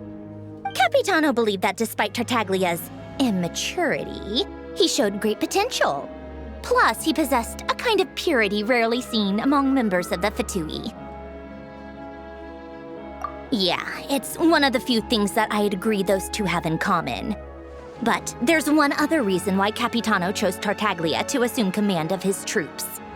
He knew that after he was gone, several of the others would swoop in on his army like vultures, with the ones who stood to benefit the most being the rooster Pulcinella and Regrator Pantalone. Once they divided Capitano's troops between them, they'd be more powerful than ever. No one would be able to stop them. So, you can see why Capitano chose to hand that letter to Piero, right? Exactly. Piero also needed to back a harbinger as soon as possible. And all things considered, Tartaglia was the best choice. Even though Tartaglia has had the support of Northland Bank for a long time, he and Pantalone are ultimately not cut from the same cloth. I'd say Capitano made a good judgment call. Anyone else caught in this situation would probably feel like they'd been hung out to dry. His best course of action will be to distance himself from any shady business, while still maintaining friendly relations with Pantalone, but seeking Pulcinella's support at the same time. What's the point in having a tea party if you don't spill a little tea? Besides, none of this is confidential anyway. Ask any journalist out there. They'll give you all the lurid details. You'll see it firsthand if you ever sit in on a session of the Snezhnograd Vecha. All the factional strife, whether open or unspoken, it plays out for all to see in that one little room. Having a voice in the Vecha is the only way to steer policies in your favor. So, every person in that room represents a particular interest group. Pantalone, for instance, represents the financial sector, and Tartaglia represents the Fatui soldiers. Personally, I have no interest in political jousting, but since I have a number of engineers and researchers under my command, I have to make their voices heard. Then there's Pulcinella, the linchpin of the Vecha. He represents politics itself. Everything involves him, so nothing can bypass him. Any issue that comes up, he knows how to mediate. That's what the Tsaritsa values most about him. I'm starting to see why everyone is so frustrated with the way things are, but also powerless to change it. A complex web of interests connects all parties involved, and the Tsaritsa sitting at the top adds another layer of complexity. It must be nearly impossible to come up with a perfect solution. All right, I'm done carrying this conversation. Time for you to answer a question of mine. You must have known that you can get the info you needed from me. So why was Tartaglia the first person you asked to see and not me? I just don't understand, that's all. Anyway, do I really need a reason? Wait. Oh, I think I know what it is. Columbina passed on my message to you before you left Notcry, right? I only meant you should be mindful of which side you're on. Is that actually why you didn't ask for me? Because you took that to heart? Fair enough. It's not your fault. I blame all these politicians I've been hanging around with lately, always beating about the bush when they talk. I guess it must have rubbed off on me. Anyway, just ask for my help next time, okay? Little things like this are no problem. Lady Marionette. What now? Can't you see I'm on my break? Whatever it is, just leave it on my desk. I'll look at it later. Sorry to disturb you during your break, ma'am, but I'm afraid it's an emergency. Isn't it always? I've told you before, fixing the tracks and transporting ice blocks does not constitute an emergency. The equipment in Svietlo-Laidovka is in urgent need of maintenance. With how the weather's been recently, we suspect that the cause is a buildup of snow, exceeding the maximum weight limit. The supports on one of the machines broke and fell, awakening a dormant beast and leaving many of the ice miners trapped in a nearby ice cave. Luckily, Odette's team was nearby and launched a rescue operation. but we're still facing a severe manpower shortage for both the rescue and engineering teams. I guess that's it then.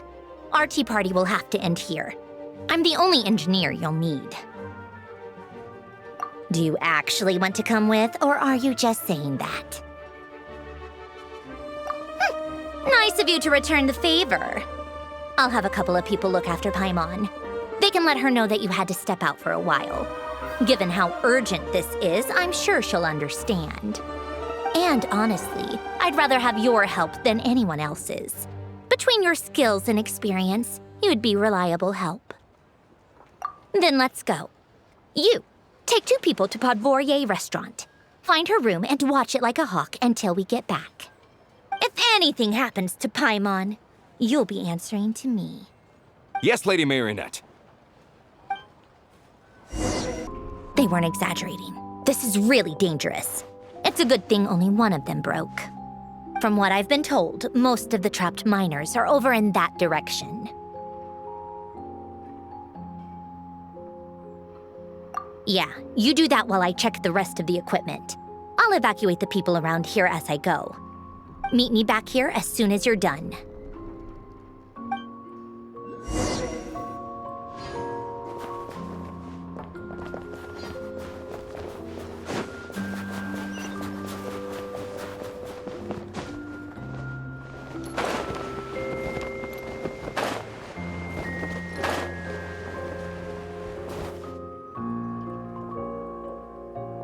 I have to be getting close.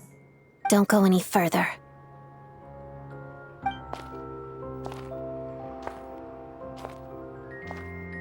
It's too dangerous here.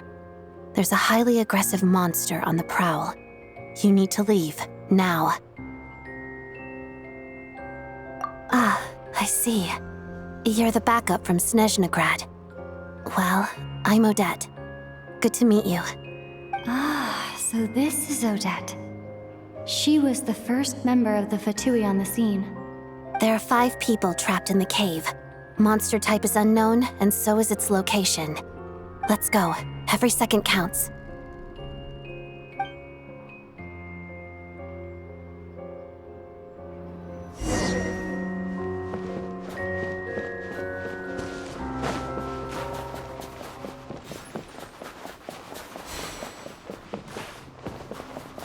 Careful.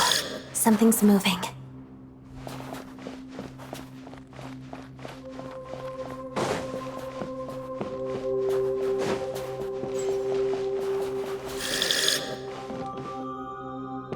This must be the monster's shadow. Looks like a tough opponent.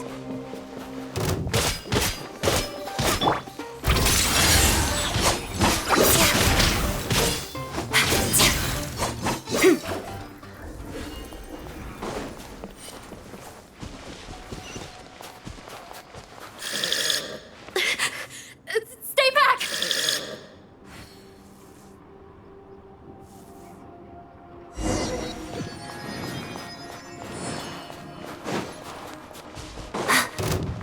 Witness the snow swan's grace.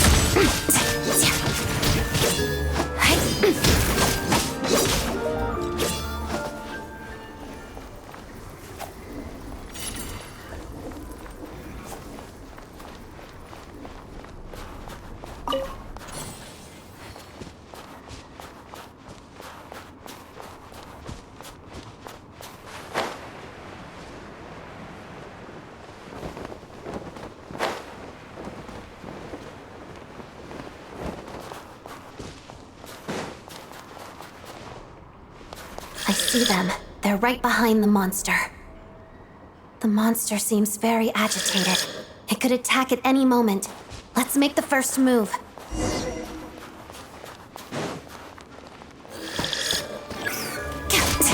Together.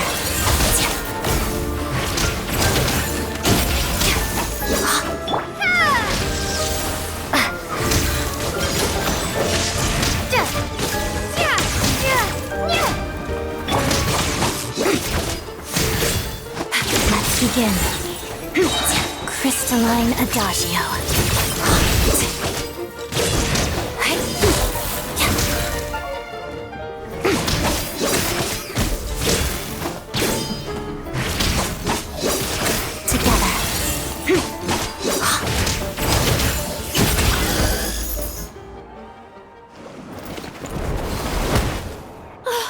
Thank you for saving us.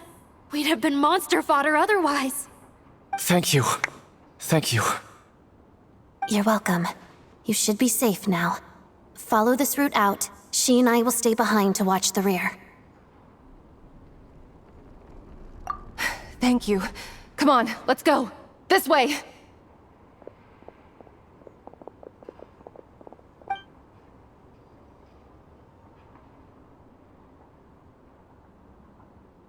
I've searched the area.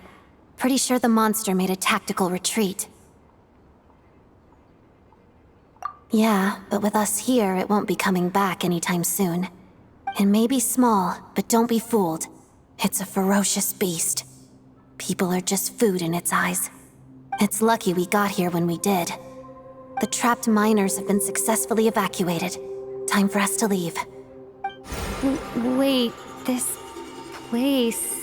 There's something unusual about it.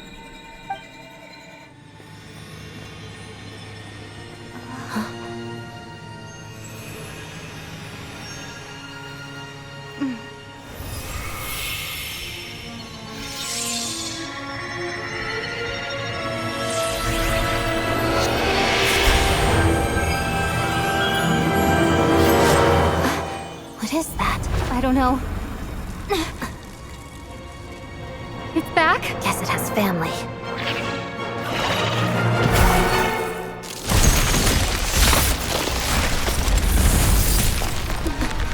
This way.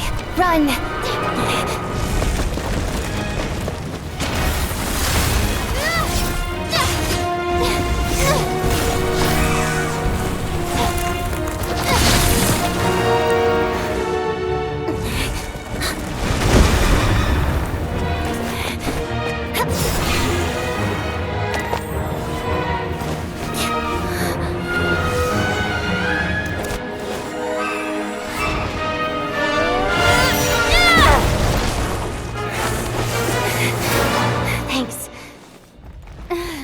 Out of here.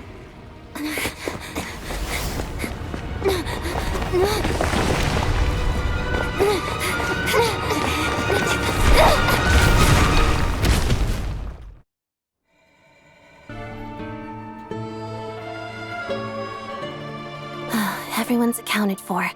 We managed to rescue them all. We also placed a sign at the entrance to the cave, warning people to stay away. You really held your own today. I still don't know your name. Don't think I've seen you before. I'll remember the name. All right then. See you around. Hello, Lady Marionette. I hear the rescue operation was a great success. I knew I could count on you. What brings you here, Odette? Here for a performance? No, a Fatui mission. I happened to be nearby and heard the crash. She hasn't introduced herself then. Odette is the prima ballerina of Snezhnograd. She's quite the celebrity. If you ever hear people mention the two crowning jewels of the Korolievsky troupe, they're talking about Odette and the prima donna, Vodianitsa. On top of that, Odette's also a rising Fatui star. It's looking likely she'll inherit the title of the Fair Lady. She learned all her combat skills from Rosaline herself. Used to be one of her most valued subordinates, too. You flatter me, Lady Marionette. If she's Rosaline's protege, that makes me... never mind. There's no need to bring it up. No point making things awkward. How's progress on your end, Lady Marionette? Equally successful. I finished reinforcing all the equipment. Took me a little longer without Polonia's help. But the outcome is the same, of course. Even if the heavy snowfall summoned by that monster lasts for another 3 months straight, this equipment won't give way. All right, now that we're done here, it's time to get out of this blizzard. Sure, but Snezhnograd will send someone to investigate and draw up a relief plan. And I guess I'll have to write the incident report myself this time, since it involves a mechanical malfunction. First, Pantalone needs to approve the budget, then Pulcinella has to sign off on the plan. Once they've argued it out and reached a compromise, we can move forward. That's the rough process anyway. Could take anywhere from a couple of weeks to a couple of months, depending on how smoothly it goes. Yup, nothing we can do about it. There's a whole stack of incident reports like this back at the office. The snow has eased a little for now, but there's no telling when that will change with that monster still at large. Fuel for heating is in short supply, and relief is weeks away. There's no immediate threat to life, but still, it just feels like there should be a better way. Hey, quit daydreaming. Let's get back to Snezhnograd. When did you get a new sword? I found it in a cave. It handles pretty nicely. You have a strange affinity for secondhand swords.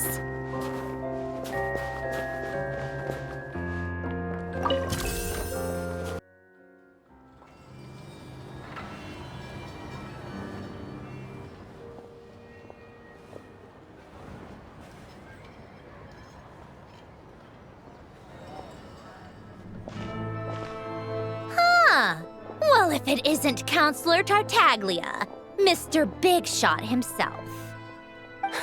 Go easy on me, all right? I'm still recovering from the interrogation the real Big Shots put me through. Hey, comrade, it's been too long. I heard you came looking for me earlier. Nicest surprise I've had in a while. Good to see you too, Odette. I'm guessing you guys just got back from Sviatlo-Lajdovka. How'd it go? Crisis averted? It went fine. How about you? Any new developments? Not really. Same as ever. Growing opposition to Project Stuja, and the usual rebuttals are starting to ring hollow. The results of the mock vote were pretty dire. Pulcinella was fuming. I've never seen the old man so angry. That's not good news. It takes a lot to rattle him. Yeah, obviously if push comes to shove, there are ways to crack down on dissent. But... Sorry, I have to ask something. This is going to sound blunt, but may I? Huh? Of course, fire away. It sounds to me like everyone's tearing their hair out trying to figure out how to deal with opposition to Project Stuja. But what exactly is this project's purpose? And how can it be so important that even people like you two refuse to stand up for the ordinary people of Snezhnaya? Interesting. I gotta hand it to you, comrade. You sure don't mince your words. Excuse her? What does she mean? Refuse to stand up for ordinary people? Oh my gosh. How does she dare speak to the Harbingers like that? Are you interrogating us now? It's okay, Sandrone. Let me explain. I think I understand where she's coming from. If I could, I'd take your side right now. In fact, my position's very similar to yours. I've only held back on casting a dissenting vote in the Vecha because the Tsaritsa would never let me get away with it.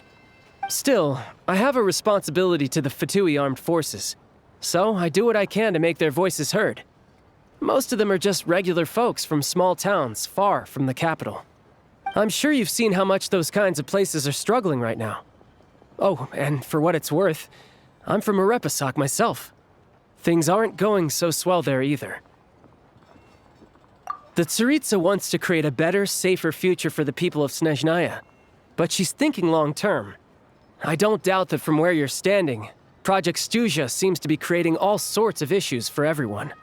But considering the Tsaritsa's vision for the future, these are sacrifices worth making. Sounds cold, I know, but I promise it's not as black and white as it seems. Maybe Sandrone and I can't oppose Project Stuja outright, but we're constantly raising our concerns in Vecha meetings. And even though we can't put an end to it, there are plenty of other ways to make a difference. We're trying everything we can think of, and so is Pulcinella. I respect Her Majesty the Tsaritsa and trust her decisions. But at the end of the day, I'm still just a normal guy who cares deeply about my homeland. And my family, who all live here. There's no way I would ever abandon them. As contentious as things can get within the Vetcha, there's no selfishness or malice behind it. Everyone wants to get through this period as smoothly as possible. The issue is that there's no way of pleasing everyone under the present circumstances. Most of the time, we're trying to decide on the lesser of two evils, which obviously isn't a great look. But that is not the same thing as being blindly loyal to the Tsaritsa. No one's got their head in the sand here. We're all well aware of the way things are. We're just doing our best to make it work. In fairness to Sandrone, she rushed to Svietlo Laidovka's aid the moment she heard that people were in danger. And even Tartaglia, who used to only care about the thrill of the fight, is clearly doing his best to rise to the demands of his new role as counselor. Hey, come on. There's only so much we can say, so don't press us too hard. Look, I know how untenable the Tsaritsa's position looks if you don't understand her motives. Maybe you've heard already, but she's currently leading her army on a campaign to the east to defeat the monster that's been causing these brutal blizzards. Striking that monster down will be a significant step in dealing with the present energy crisis. As laser-focused as she is on realizing her lifelong ambitions, she's still putting time and energy into taking down this powerful monster. To me, that says a lot. If she thought Snezhnaya and its people didn't matter in the grand scheme of things, why would she waste her time on something like this?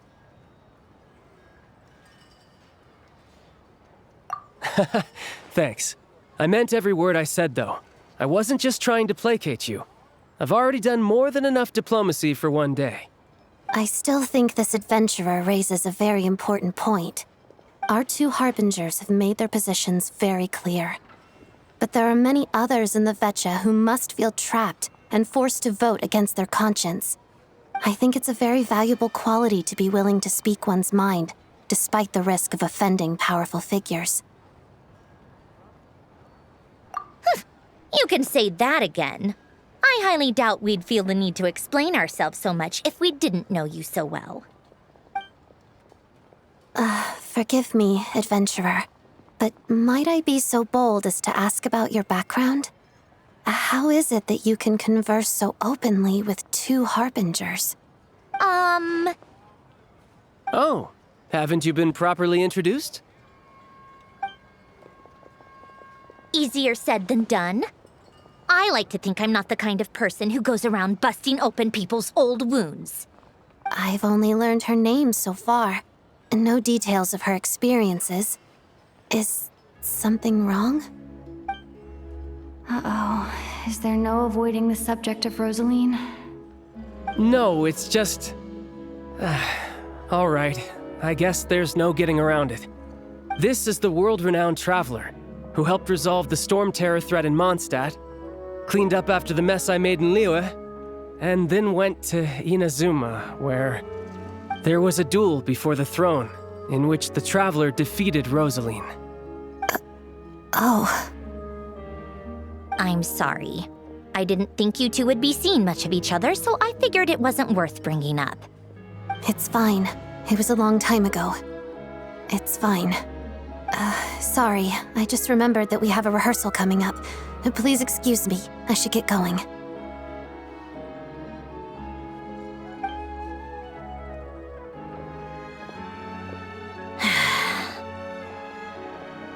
I've mentioned this to you before, remember? She was Rosaline's most valued subordinate. But they didn't actually get along. Not that Rosaline was really the type of person to make friends, but death has a way of resolving a lot of conflicts. Don't let it weigh on you. Like she said, it was a long time ago. It's in the past now. Odette has a very different personality from Rosaline. Give her some time. I'm sure she'll work through it. Oh, by the way, where's Paimon? It's not like her to hide away. She hasn't been feeling well, so she's resting at Podvorier restaurant. I got a couple of my people to look after her while we were gone. Oh, right. Sorry to hear that. Poor thing. Reminds me of when Tonya was little. She really felt the cold back then. Used to get ill all the time.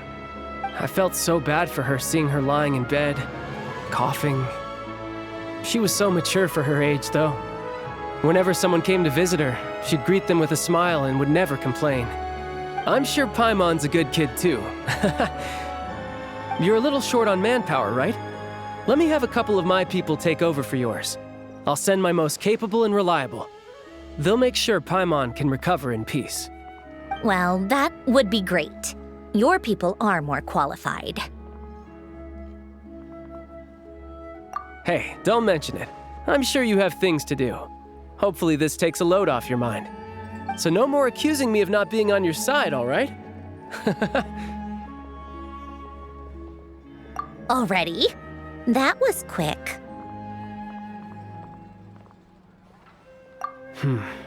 I'm afraid I can't help you there. Our director's recent movements are confidential. Even we're not in the loop. If you hadn't told me, I never would have known he'd gone south. I assumed he'd been in Glupov this whole time. Well, I guess I'd better go sort out Paimon's security situation. I have some other work to catch up on at Glupov anyway. Me too. I have an incident report to write up. Let's leave it there for now.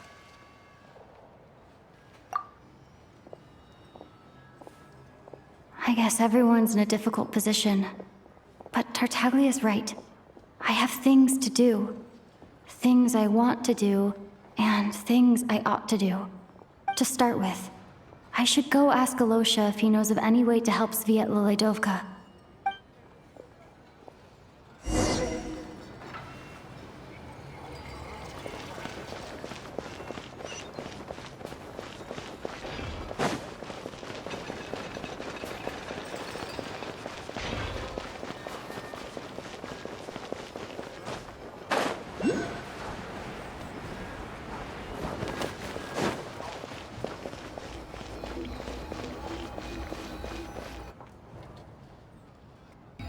How strange.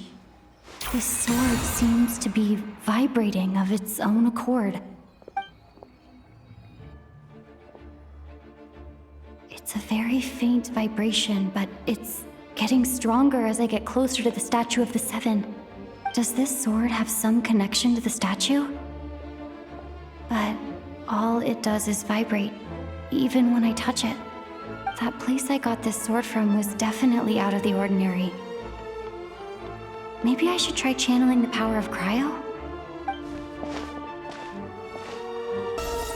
I don't really understand what just happened, but I'm pretty sure this sword just got a little more powerful. I'll have to try the same thing again when I come across another Statue of the Seven. In the meantime, I better go find Alosha.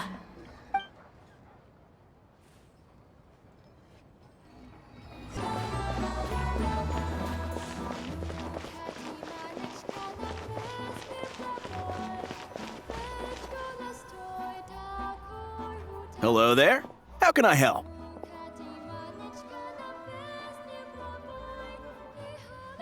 Ah, sure thing. Give me a second, I'll go fetch him for you.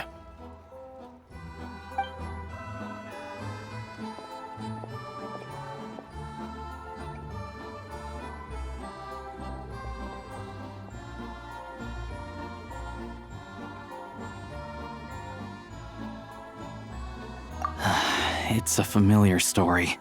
I've had similar experiences. Although Snezhnegrad doesn't deliberately delay or withhold relief, those first few days of waiting for help are always the hardest. It's a fundamental contradiction. If emergency relief can't be delivered in time, what's the point in even calling it emergency relief?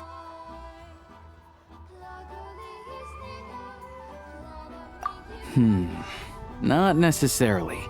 I think there's a good chance that Kresnik Krystal from Stratomoros will start flowing into the market.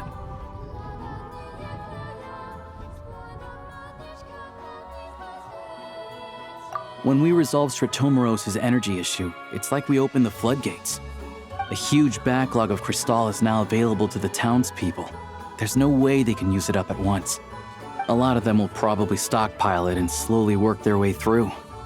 Probably a good idea. since energy prices are only going to keep rising.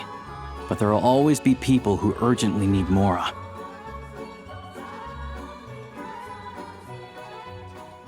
Exactly. At the current prices, selling Cristal is an easy way for an ordinary person to make a fortune. Hey boss, how much do I have left in my account? 1 second, let me check. So, you're planning on buying the Cristal out of your own pocket? Yeah. I don't know if I have enough, so I'll chip in a little extra and buy as much as I can afford. No, it's fine. You're new to Snezhnaya, and you have your own living expenses to worry about.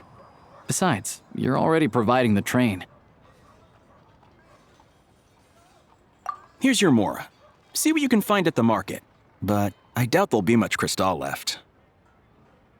Yeah, well, can't hurt to take a look. Let's see. Huh?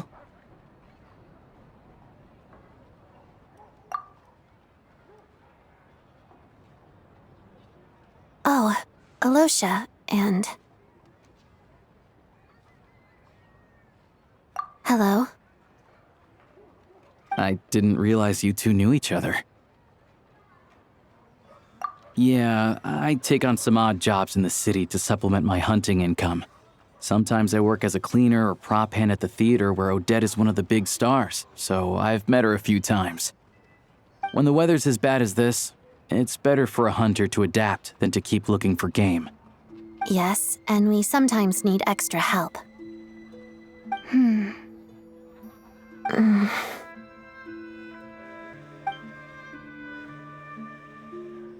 Wait, why is the atmosphere so awkward?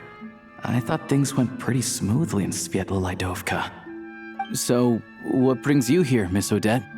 Looking for some new props? No. After I got back to the theater, I couldn't stop thinking about the situation in Svietlolaidovka. It bothered me so much I couldn't focus on my dancing. So I decided I'd come here and see if there's anything I can do. You too, I presume. I suppose that's why you're here. I didn't feel comfortable expressing my true opinions in front of the Harbingers. Not least because ordinary Fatui like me don't even know what Project Stuja is all about. Without knowing the full picture, I can't make sense of it. And at some point, if things aren't making sense to me, I can't just keep going along with it. So many people feel the same way. They wish they could do something, but all kinds of reservations hold them back. Explains why groups like the Rokot are springing up to fill the gap. Yes. Well, that's one option.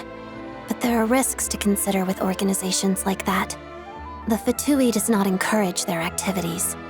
Right, because things can get out of hand, and it's hard to hold the right people accountable when they do. I've heard about a few cases like that. Sandrone said Odette was on track to inherit the title of the Fair Lady. If so, she'll be able to find out what Project Stuja is really about. Still, it's probably a little soon to ask her about that. There may be more to the story. What's on your mind? I think we can both agree that no matter which side you're on, it can't stop you from doing the right thing. Where there's a will, there's a way. I know what Rosaline did while she was abroad. You made the right decision, so no hard feelings. So, what's your plan? Oh, we were gonna buy some Cristal. I heard there's some on the market right now. Funny. I had the same idea. In that case, let me pay. I can claim it back as mission expenses. The real issue here is that government relief is behind schedule. Surely it makes more sense for the state to cover these costs than for us to pay out of our own pockets. True. It's a huge expense after all.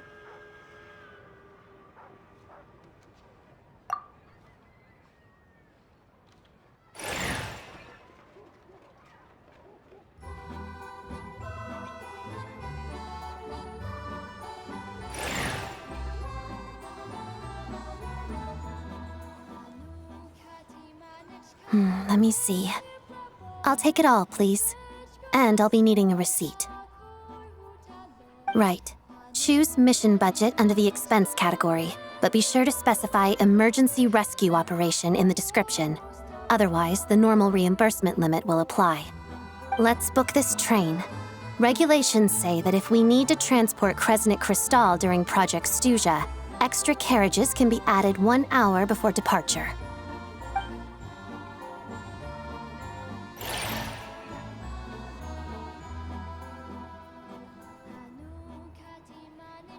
That should do it. The train will be escorted to its destination by Fatui guards. This is my first time seeing you handle Fatui affairs, Miss Odette. It seems you're as skilled an officer as you are a dancer. You flatter me. It's only because I've been doing both my whole life.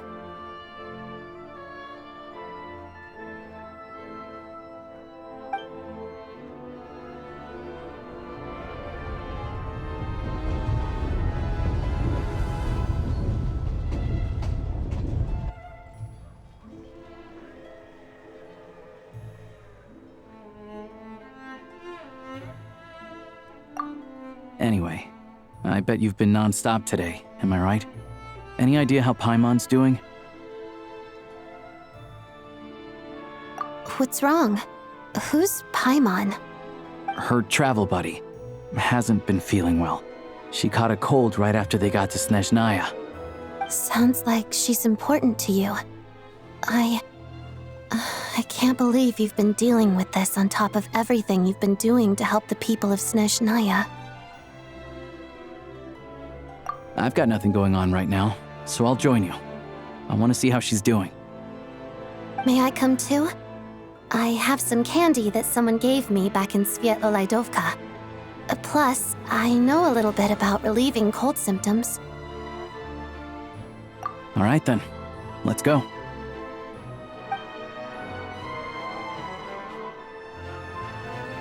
I still don't know what the deal is between these two, but at least the tension seems to have vanished. A good sign, hopefully.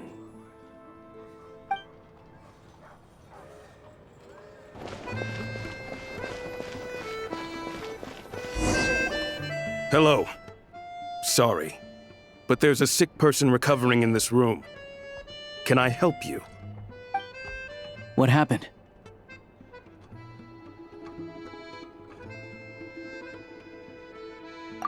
Oh, please, excuse me. Are you the Traveler? Could I take a quick look at your Adventurer Handbook? Master Child said I should verify your identity.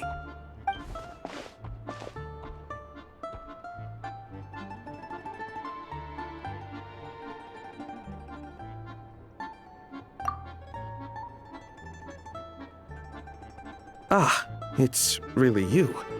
Sorry for the inconvenience. We're under strict orders from Master Child to keep this room well guarded. At the same time, we can't interfere with Podvoye Restaurant's business. That would only seem all the more suspicious and draw unwanted attention to this room. Besides myself, a few of my colleagues are stationed in and around the restaurant, in plain clothes, of course. Rest assured, you're in safe hands. I didn't expect such a high standard of protection. Well, Master Child handpicked us for this special assignment. We're not about to let anything go wrong. Anyway, I won't keep you any longer. Please, head inside.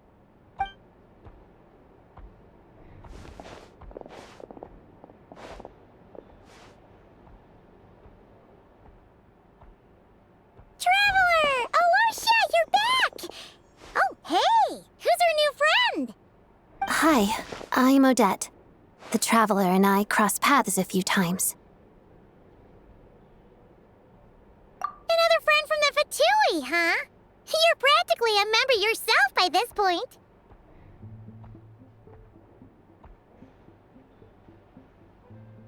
Paimon's definitely on the mend. We should be back to our usual travels in a few days' time. Seems like that doctor was right. It's just... Paimon's limbs are still feeling a little chilly. I have just the thing.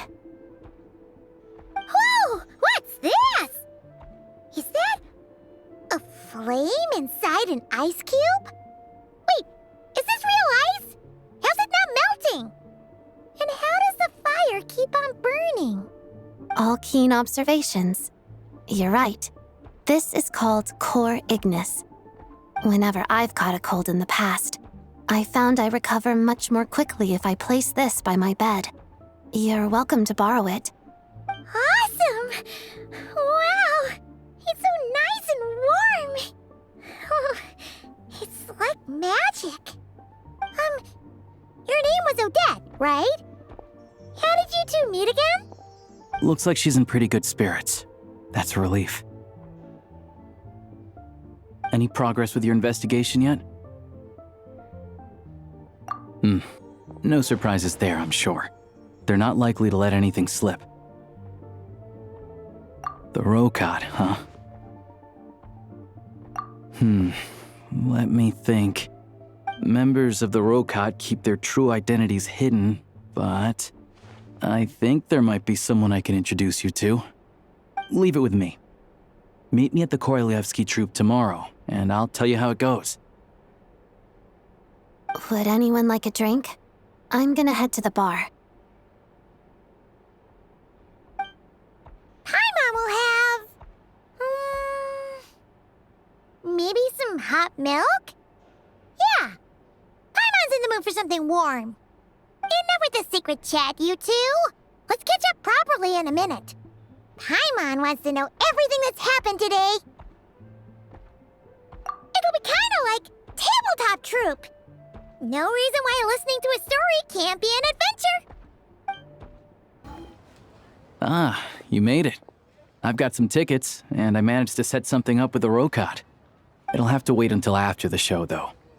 Happy to stay and watch? I doubt you've seen the Korolyevsky troupe on stage before. Pleasure. Here, this is the way in.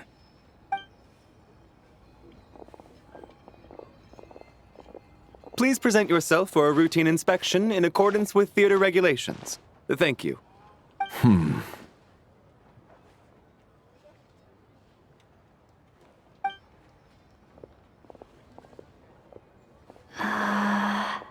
Is that guy with the fatui? Looks like he's waiting for something. Okay, all done. Thank you for your cooperation. Please proceed through to the theater.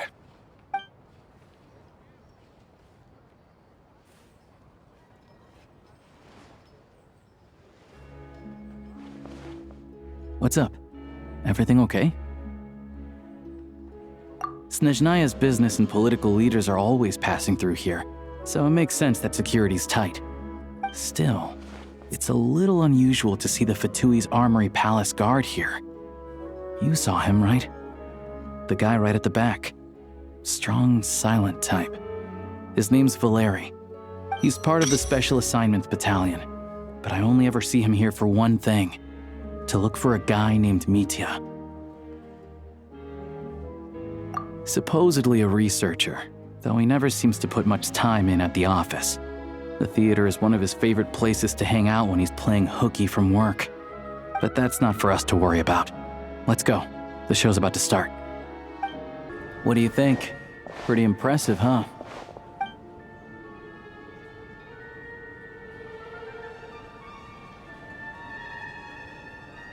Oh, the one in Fontaine? I hear it's iconic. Never seen it for myself, though. Here we are, just in time. Sorry, coming through.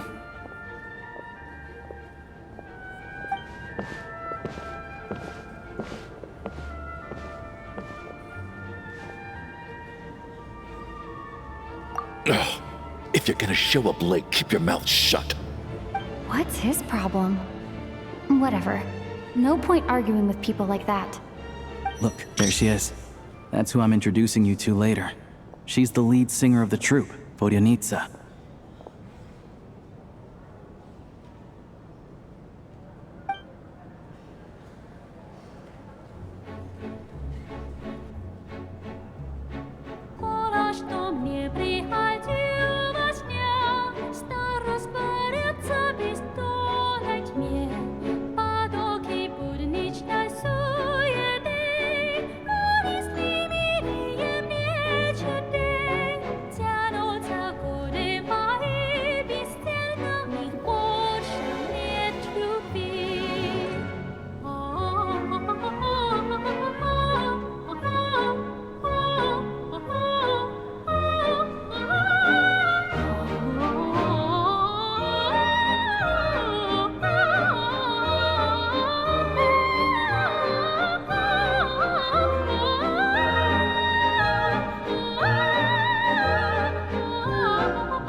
this leads directly to the green room.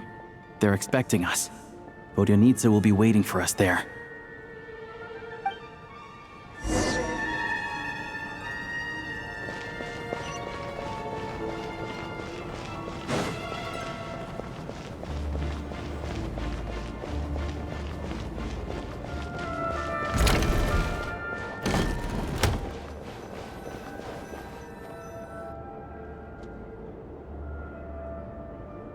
Hey there. Excuse me. Ugh! Can you believe it? I'm so mad right now. Come in. Oh, it's you two. Huh? You know each other? Oh, wait. Is this who you were telling me about? The one you met yesterday and couldn't stop thinking about? I never said that. Yes, you did. Why are you denying it? It was right before I went on that rant about the moody factory owner. Oh, I remember it so clearly. Might I ask what brings you two here? Oh, I just brought her here to see the show. And when it finished, she was full of praise for Vodyanitsa's performance. So I thought I'd try my luck, see if we could get the chance to chat for a bit. Maybe get an autograph? You work here. You of all people ought to know that's against the rules. It's not what the green room is there for. Oh, what's the big deal? Come on, don't be shy. I can give you an autograph. You can take a picture too if you want. Do as you please. I finished all my shows for the day. I'll leave you to chat.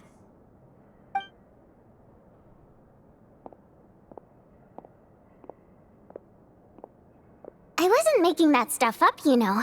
Odette's just too proud to admit it. She thinks very highly of you, and so do I. You did the right thing in Svietloladovka. We're good. Odette's out of earshot. I'll lock the door.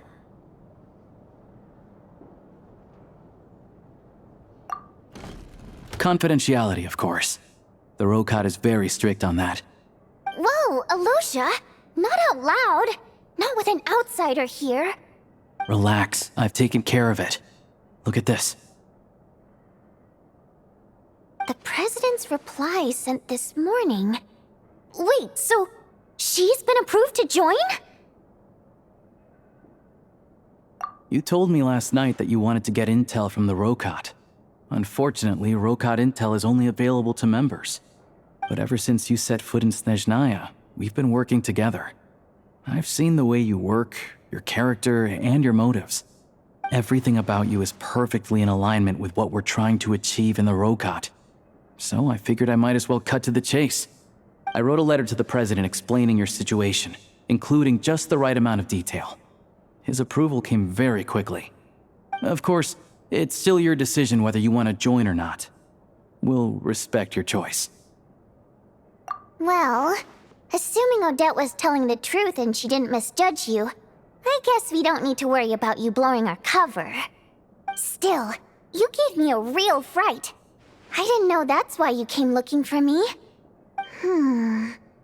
So, that stuff you said about admiring my performance, was that just because Odette was here? Did you actually mean it? Now you're talking. That's what I like to hear. Anyway, let me give you a quick rundown of how things work. Like I said, the Rokot is a covert organization, and we hide our identities.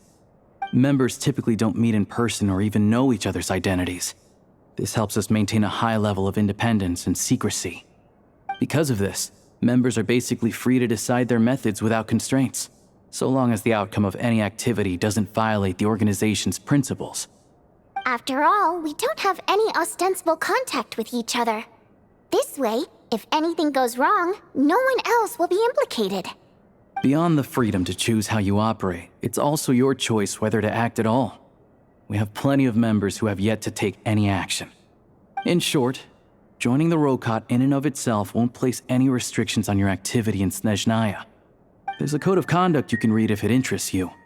But basically, as long as you don't plan on using your anonymity to go around doing evil, you'll be fine. I tried reading it 5 or 6 times. Never made it all the way through. Even the most lackluster script makes for more interesting reading. Great. Then I'll go grab an official application form. Be right back.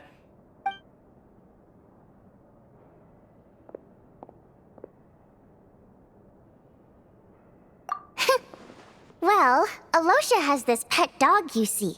His name's Tagarin, and this one time, Alosha brought him backstage. Tagarin took quite a liking to me, so I played with him for a little bit and fed him some treats. Then, the Rokot was out on a mission one day, and even though we were all in disguise, Tagarin recognized me right away. Just a coincidence, really. We didn't report it to the higher-ups, though, to avoid dealing with the fallout. Like my job at the theater, for instance. I really needed to make ends meet. By the way, what were you complaining about just before we came in? Did everything go okay with Chuganov? Everything did not go okay. That's why I was so mad. I tried to make some small talk with him before I went on stage to fish for intel about the Iskra manufacturing plant. But he wouldn't take the bait. No matter what I said, he kept dodging the question. And then he started complaining. He said he didn't appreciate his second-rate seat in the stalls because he usually gets a private box. I mean, what did he expect? Everyone knows that if you want a box seat, you buy a ticket well in advance. But instead, he sends me a letter the day before the show when we're practically sold out.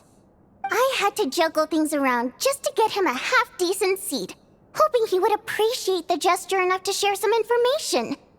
But nope, he didn't give me anything. Yeah, meeting Chuganov in person has definitely been a disappointing experience.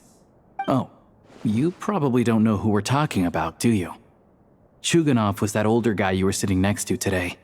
I'm sure he didn't make a great first impression on you either. To the citizenry, he's a family man and a kind boss. But our interactions with him tell a very different story. It's one thing to ask for a favor, but he acts like it's his right. He always expects special treatment. Take the ticket situation, for instance. I've actually gotten him a private box in the past.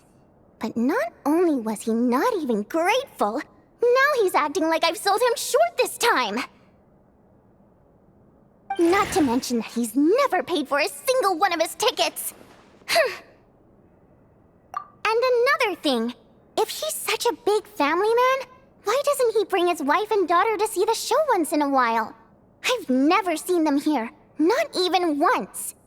Calm down, Vodyanitsa. If you won't do it the easy way, we'll have to try the hard way. But first things first, here's your application form. Go ahead and fill it out.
Looks like I'll need to make a few little tweaks here and there.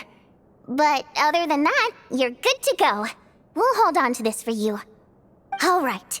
Now that we're officially Rokot comrades, I can tell you. Chuganov is the target of our current operation. Recently, we've done some recon work at the Iskra manufacturing plant, which pretty much confirmed that their energy consumption is way beyond the legal limit. All we need now is some direct evidence to present to the Vetcha, so we can demand that they shut the plant down. That way, the Kresnik Crystal can be allocated to where it's needed most. I was hoping he might let slip during one of our chats, but he's too tight-lipped.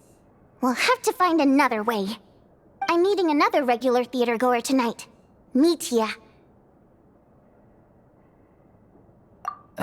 But Valeri's here too, and he's probably looking for Mitya, so he may end up being a no-show. Don't you worry. He must know how to dodge Valeri, or he wouldn't be showing up on time for every performance. Mitya is a renowned energy expert. Although we can't get any direct evidence of the excessive energy consumption at the plant, we can accidentally let the information slip to him. The authorities should take someone like him seriously. So if he starts raising questions about energy use at the Iskra manufacturing plant, there will be a proper investigation. Also, we're not allowed on site, but he has clearance.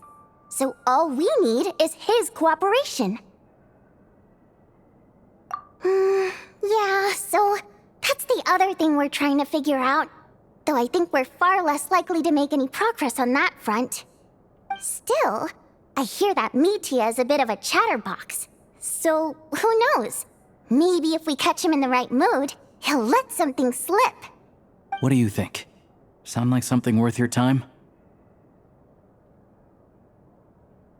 Okay, in that case, you guys find a seat somewhere nearby. Pretend you're a couple of buddies there to eat, and keep your ears peeled for useful information. He's a huge fan, so I doubt he'll have his guard up around me. But you two need to be convincing. If he suspects anything at all, he might stop talking. Sure. Don't worry. We'll make a believable pair of buddies. Perfect! You've sold me already. Now, help me tidy this room up a bit before we head out. Okay. What needs tidying? Everything!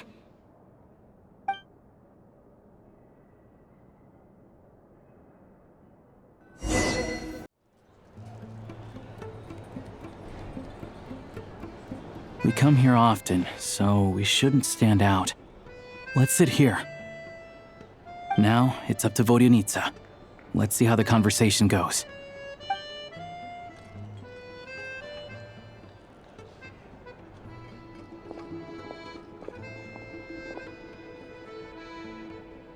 Mr. Mitya! Over here! Over here! Oh, sorry. I got a little held up on my way here. Now we have even less time than we planned.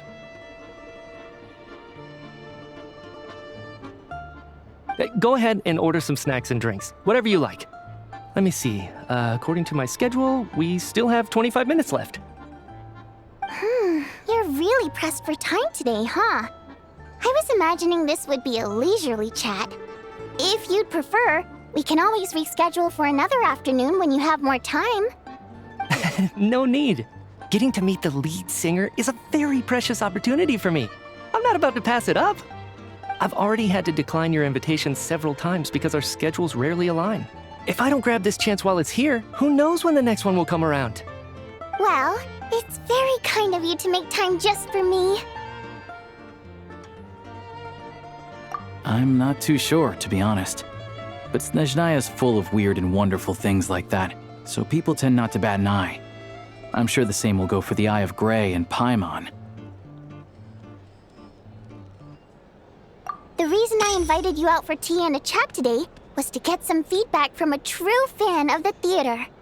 Well, I genuinely have nothing bad to say. No matter how many times I hear you sing, it never gets old. It always seems fresh and new somehow. Maybe it's because the more times I listen, the more details I notice. Or maybe you simply improve with every performance, delivering it better each time. Thank you! I'm delighted to hear that! Could you give me any specific examples? Oh, yeah. The piece you sang today, for example. Beneath the Frozen River? Hey, what's with you? I'm just praising a good performance. I always used to find that such a bleak and lonely song. But the more you listen, the more you realize that it's not as cold and nihilistic as it appears. When you really dig down into it, there's a certain level where you're surprised by the emergence of hope. Wow, I'm impressed. I didn't expect you to pick up on that. Actually, only tried out that angle after talking with a composer. Still, Beneath the Frozen River wasn't on today's program. Oh, really? But it's a classic. You sing it every time. Almost every time. Oh, well then, let me say a few words about that other all-time classic, Flying in the Wind from the Mountain Sparrow. I didn't sing that one today either.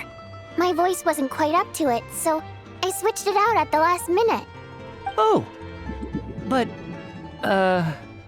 Sorry, Mr. Mitya, but you were at the theater today, yes? Of course I was. Remember? I said hello to all the troupe members before the show started. You, Odette, and the others. So what did Odette sing today? Elegy of the Snow-Winged Goose, of course. Correct.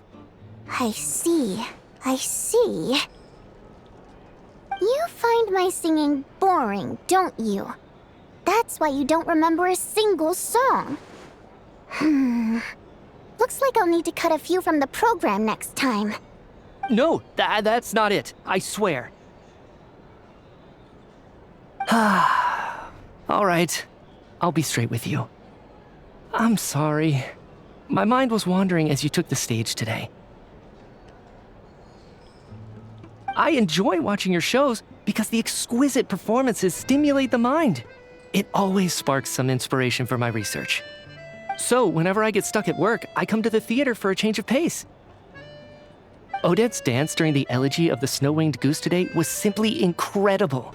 It got me wondering what she's been going through recently. That look of sheer defiance in the face of utter tragedy? It was so inspiring. I started scribbling in my notebook right away. Not that I made a ton of progress in the grand scheme of things, but I still think it was productive. By the time I snapped out of it, the entire show had finished. So what you're saying is, you didn't listen to my singing at all? Unfortunately not. I'm sorry. I don't know which is more disrespectful. The fact that I don't always come for the show itself, or the fact that I missed your performance. Seems like things are getting a little awkward. Mitya just stepped into a conversational minefield. If there's one thing Vodyanitsa doesn't like, it's people who show disrespect for her performance. This meeting was so hard to set up. Don't tell me it's already falling apart. It's fine. I suppose this is affirming in its own way. At least, it shows that our performance really touches people's hearts, right? Don't let it bother you. It certainly doesn't bother me. She's showing a lot of restraint. Well, I'll be sure to let Odette know how much you adored her performance. Please don't say that. I always love your performances too. It's just that inspiration struck at the wrong time today. I'm usually all ears. I know, I can tell. That's why I value your opinion. I'm sure some people can't stand it when others praise their coworkers right to their face, but not me. No, sir. Fair enough. I still feel kind of bad, though. But you know what I really can't stand? People who only show up to the theater to pretend that they're cultured. Makes me sick to my stomach. Oh, yeah, 100%. There are too many of those people around. By the time they're walking out the door, they've forgotten all about the show. What's wrong? You look furious. I don't know if you've heard about the boss of the Iskra manufacturing plant. He isn't even a theater investor, but he always demands the same privileges as actual investors. Box tickets only, premium drinks, even the right to request specific songs. Well played, Vodyanitsa. Seems like she's harnessing her rage to steer the conversation back on track. Now that you mention it, I've interacted with that guy before. I gotta say, everyone holds him up as an example of a benevolent businessman, but I don't know. I don't see it. Yeah, he couldn't care less about what's happening on stage. He's just there to flaunt his social status. I hate that I have to prepare programs for guys like that. What's the big deal with that factory he runs anyway? I asked around a bit and heard some pretty shocking stories. Sounds like he's just another greedy capitalist. Oh, really? Yep, the things people are saying are pretty damning. Low wages, insanely long working hours, equipment running around the clock. And as if that's not bad enough, he also strictly forbids his employees from giving any kind of interview. Project Stuja has now been extended so many times, we're at the point where crystal rations for the common folk are barely enough to survive on. Yet he even wants to get his greedy hands on them just to boost his own profits. If the rumors are true, he's in serious violation of the law. Interesting. So you've heard about it too? What? So it's really true? Who knows? I've only heard the same rumors you have. But there's no smoke without fire. The Rooster's been coming down on us hard lately, demanding that we track and trace every single batch of Crystal. My coworkers in the Department of Energy have been tearing their hair out over it. The Rooster? I didn't realize he cared that much. Yeah. Even though there are no restrictions on Crystal trading, the poor will wind up freezing to death if we let the rich buy as much as they want. That's clearly unfair. Looks like we'll need to arrange an investigation into the Iskra manufacturing plant as soon as possible. I never knew you kept up with current affairs beyond the theater, Miss Vodyanica. You really have a heart for the common person. Most Fae in your position have long been indifferent to the plight of humans. Well, those of us who choose to live in human cities are naturally going to pay attention to any significant upheaval. Isn't the Rooster a Fae himself? I'm just surprised to learn that even someone with as much experience as him is getting so stressed out over Project Stuja. What is the end goal of this project anyway? This is it. We're finally going there. I'm sure Mitya can sense on some level that she's fishing for information. But since their conversation is so relaxed, he might just let something slip. It's stressing me out too. If I'd only made better progress with my research, things wouldn't have dragged on this long. Oh, so your work is related to Project Stuja? That's right. The Armory Palace needs a brand new energy source. Not the power of the Light Realm and not elemental energy. Right now, the only thing that meets the requirements is the power contained within stellar linchpins. But harnessing that power is costly. Each step of the process requires enormous amounts of Kresnik crystal, from extraction to quantification to attempts at conversion. Progress has been painfully slow, and the team is getting burned out as time goes by. Sometimes, I see people staring into space as if in a trance. Could it be that this new energy source has side effects?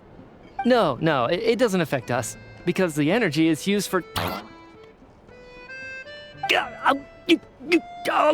Okay, I got it. Stop choking me. Sorry, I can't talk about that. I think we're all just exhausted. We've been working ourselves to the bone for so long with so little progress to show for it. It's no wonder people are struggling to stay motivated. Seems like I owe you an apology. I shouldn't have gotten so mad at you for not paying attention during the show. Don't worry about it. I count myself lucky, to be honest. I don't envy the people who work closely with the Tsaritsa herself. I'd much rather be in my current position. At least I don't have to shoulder any major responsibilities. So they're trying to develop a completely new kind of energy.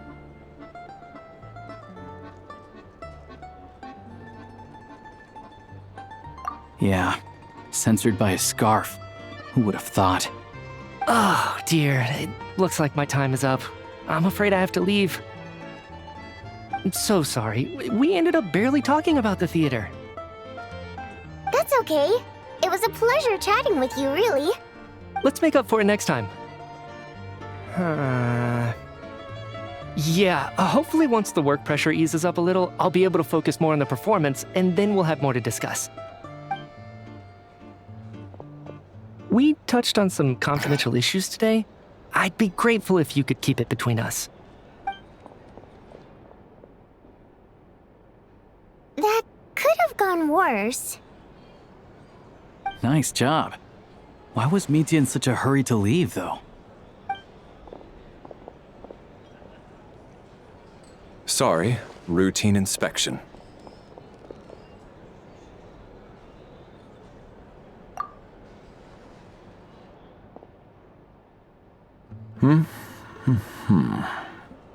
Okay, let's go. So he wasn't rushing to get back to work. He must have calculated that Valeri would find him here in exactly 25 minutes. That's frighteningly accurate. One of the main duties of the Special Assignments Battalion is to ensure that important figures stick to their schedules.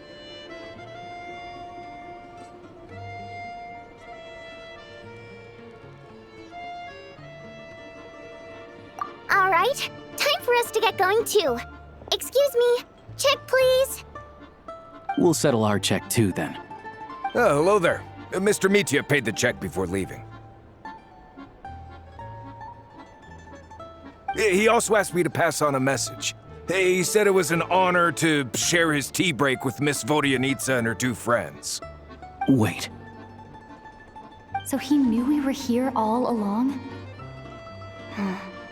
This raises a lot of questions. Did he deliberately mention the new energy source so that we'd overhear it? Maybe his work isn't confidential after all.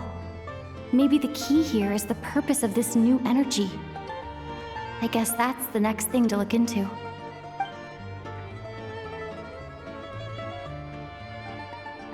Vodyanitsa and Alosha have both left. Time to head back and call it a day.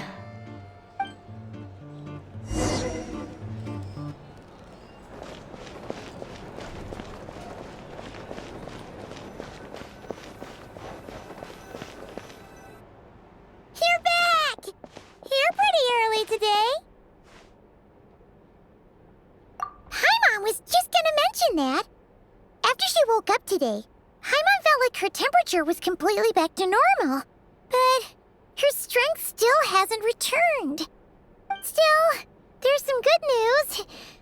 Paimon thinks she might have figured out the source of the problem. It's like there's some kind of mysterious power affecting Paimon. Paimon's never felt this way before during any of her travels. She only started feeling this way since we arrived in Snezhnaya. That's right. The Armory Palace needs a brand new energy source. Could that have something to do with this? What is it? You're making that face again. You know, the one you get whenever you have a light bulb moment?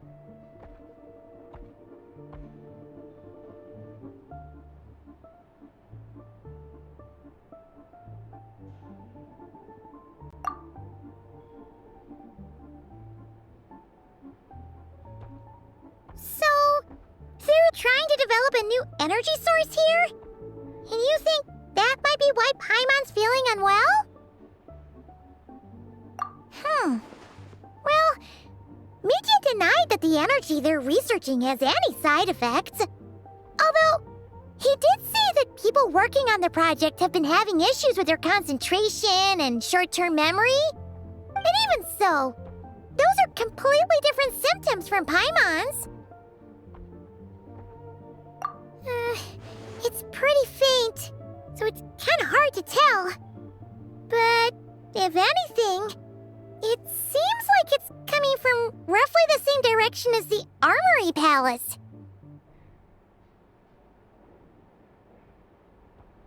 Sure, Paimon's with you there. But how, though? The Rokat only has a limited amount of intel. Oh, great point! They argue about Project Stuja every day. If we could sit in on one of their sessions, we might pick up some new leads. Good idea! Oh yeah, while you were out, Paimon tried all the yummiest looking desserts in the Potvoria restaurant. This one seemed right up your alley. So, Paimon saved some for you. Come try it once you finish writing your letter. Alosha replied. He says that we won't be able to speak at the Vecha, but he can arrange for us to attend as visitors. Time to get ready. Then head to the Snezhnograd Vecha.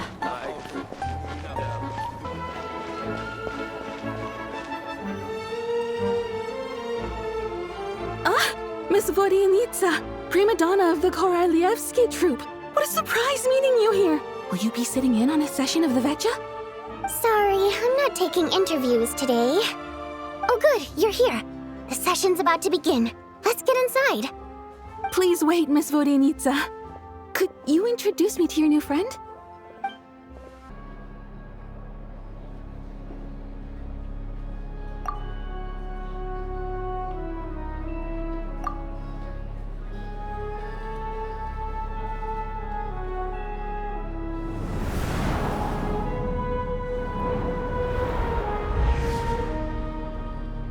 In summary, the energy management commitments made for the outgoing period have been delivered upon. Furthermore, both the production and consumption of Kresnik Crystal show clear signs of stabilizing. The relevant agencies have assessed the present circumstances and determined that the status quo can be sustained until the next period. For detailed statistics, I would refer you to the industry reports that have been distributed to all persons present. It should also be noted that while the recent blizzards have led to a significant increase in people's energy expenses, this is strictly a short-term phenomenon associated with a remotely located monster. Her Majesty the Tsaritsa is giving her full attention to this matter. We should have every confidence that it will be dealt with swiftly and conclusively. A financial report on disaster relief is also present in this report, courtesy of Pantalone. They cover the same old ground every single time. The rooster never seems to mind, but everyone else is getting tired of it. There's a general lack of trust. People aren't seeing any tangible benefits that affect them directly. Of course, none of that will be reflected in any of the reports on the table. Yeah, if it weren't for these hard copy documents, I could have at least made something up. Oh, don't mind me. I'm just out here trying to hit my interview quotas. Bring out the kvass. Ever read it? Best-selling newspaper in town. If I remember correctly, you guys don't even have a sales permit. You have to sell from stalls on the street. Okay then, best-selling street stall newspaper in town. Still counts.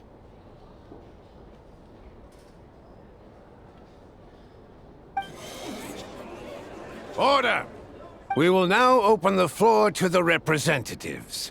If there are no further substantive issues to discuss, we will then proceed to a vote on this motion. Snezhnaya has a long tradition of treating members of the Fatui armed forces and their dependents favorably.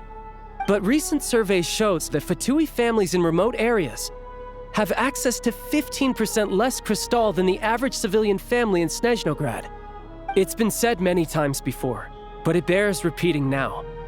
There needs to be a clear and consistent rationale behind how crystal is allocated, or we will soon face immense public backlash. Perhaps you wouldn't need to keep repeating yourself if you would hear me out for once.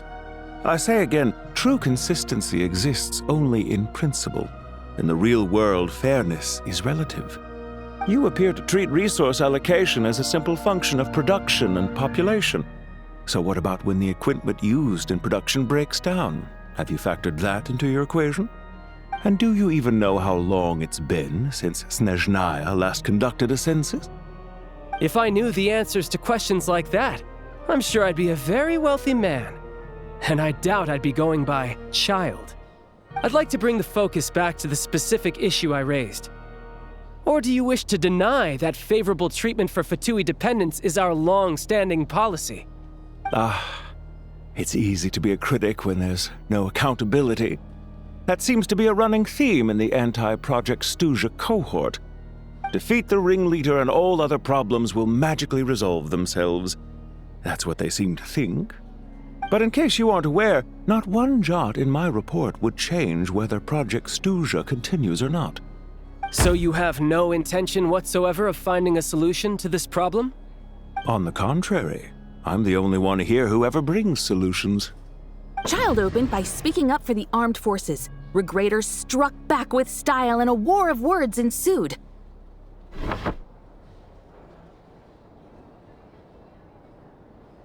Our reporter was live on the scene to get the audience's reaction as it all unfolded. Who do you support? The people have spoken! Child received raucous applause from the crowd as he pushed Regrator onto his back foot with a relentless barrage of questions. It had to be seen to be believed. Now you see why they don't have a sales permit. However this reporter wants to spin things, I haven't forgotten that Tartaglia was representing the Northland Bank when we first met in Liyue. So, surely their relationship can't always have been this strained. You two are getting off topic. Let's focus on what the data is saying. Mr. Pantalone, may I speak on your behalf? Oh, please do. I'm more than happy to save my breath. Crystal distribution policy undergoes modifications with each new period.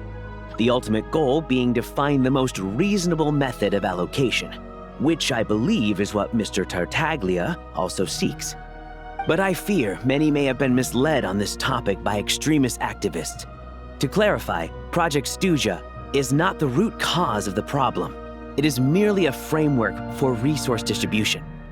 The most recent reports all point to Snezhnaya's resilience and adaptability during this period of fine-tuning, and give clear indications that a distribution framework is improving with each iteration. To make drastic adjustments without first considering the risks would likely do more harm than good.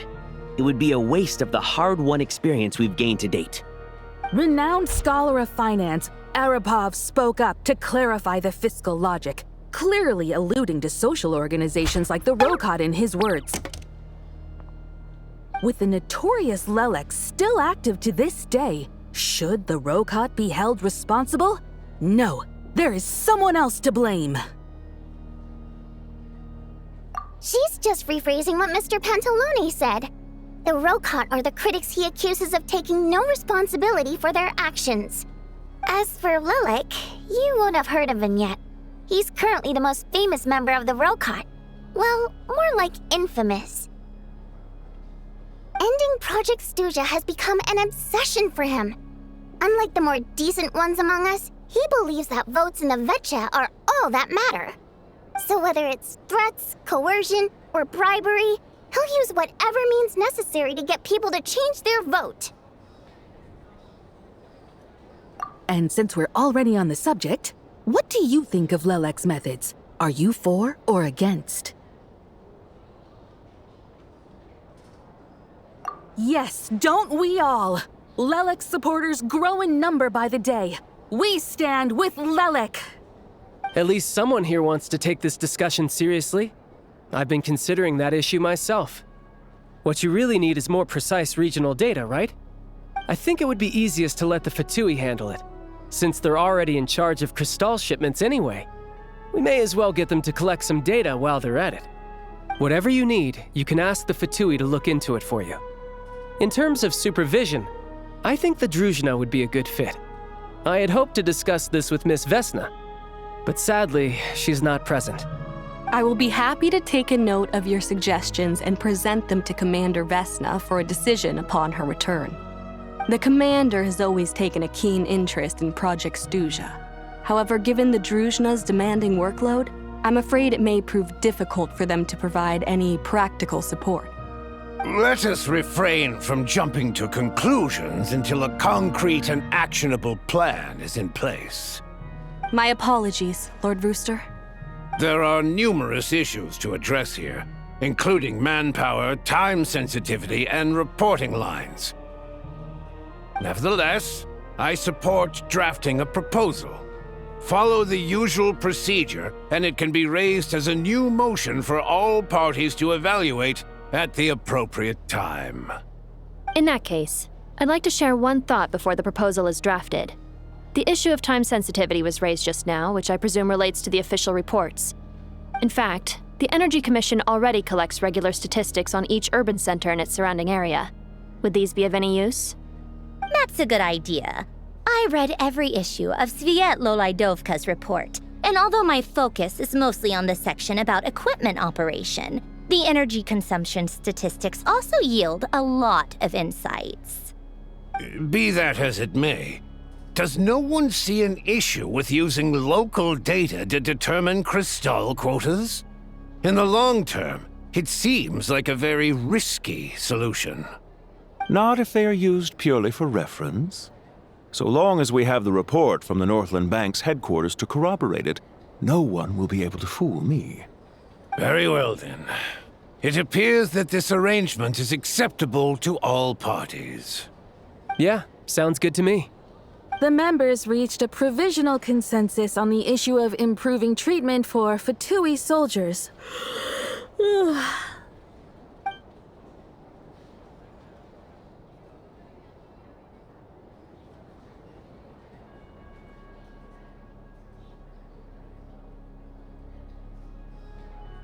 Today, the prima donna of the Korailievsky troupe attended a session of the Snezhnograd Vecha in the company of a most charming young lady. The question on all our minds is, what is the true nature of their relationship?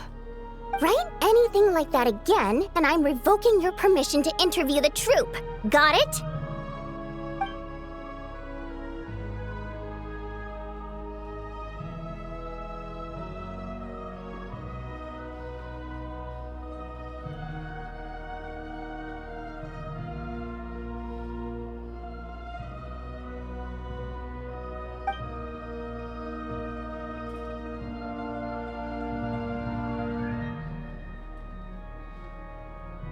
Now then, if there are no further contributions from those present, we shall proceed to the final vote. Hey, check it out! What made him vote against? Why now?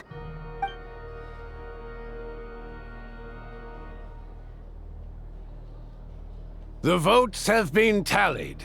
Those in favor of continuing Project Stuja total 61%, securing a clear majority. That was too close. The margin has shrunk yet again. Chuganov was a huge loss. I'll bet Lelik is behind this. I wonder how Pulcinella will respond this time. Chuganov. I see. Lelik strikes again. Yes, go, Lelik. Once Project Stuja is defeated, our unwavering support at Bring Out the Kvass will finally pay off when we make our comeback. I can taste our victory already!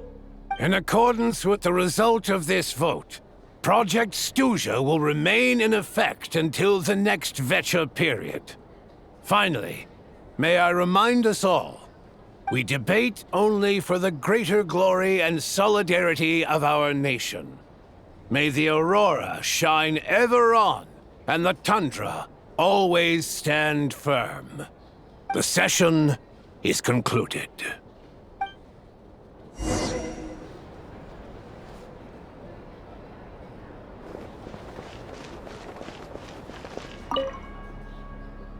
I have to say, I really wasn't expecting Chuganov to vote against Project Stuja. Well, in principle, Snezhnaya's business and political elites ought to be the ones least likely to oppose it. As we heard, Project Stuja is basically just a resource distribution framework that requires everyone to cut back during the winter. But even if the policy got cancelled, the Tsaritsa's energy needs wouldn't suddenly go down. The extra demand from the public would have to be filled from somewhere. So logically, the factories would have to take the hit. I got a letter from Mr. Mitya just before today's session. He said he's confirmed that there are issues around overtime and excessive energy consumption at the Iskra manufacturing plant. In a situation like this, once the Rooster receives the report, he'll order the factory to halt production and submit to an investigation before issuing a penalty. But that's a week-long process, and thus didn't make it onto the Vecha agenda this time. I don't think he suspects anything so far. Exactly. And as you know, he's a very selfish person. I was originally gonna try and flip him after he received notice of the official sanctions. My plan was to convince him that the whole thing was completely unfair. Rather than just sit back and take the hit while his factory stopped production, he'd be better off voting to end Project Stuja. At least that way, no one else would be able to make any money either, because all the factories would suddenly have more limited energy to work with. But now, he's already voted against it, which means someone must have used more forceful means to change his vote, just like with everyone else who flipped. Yeah, no one knows why Lilac is so obsessed with ending Project Stuja, but by the looks of it, he's inching closer and closer to success. Lilac must have strong motivations, given how he'll stop at nothing to achieve his goal. Maybe he knows the full truth of Project Stuja. Maybe my next step should be to focus on him. Oh, right. What are your plans for the rest of the day? Shall we head out? Hey, comrade. I noticed you were here during the debate. I didn't take you for a political enthusiast. Greetings, Harbingers. I just happened to have some free time today, and my new friend here thought it might be fun to check out the Vetcha. Ah, Odette must have introduced you. Looks like you two are getting along pretty well. I'll leave you to catch up. I should head back to the troop. Sure. Break a leg and all that.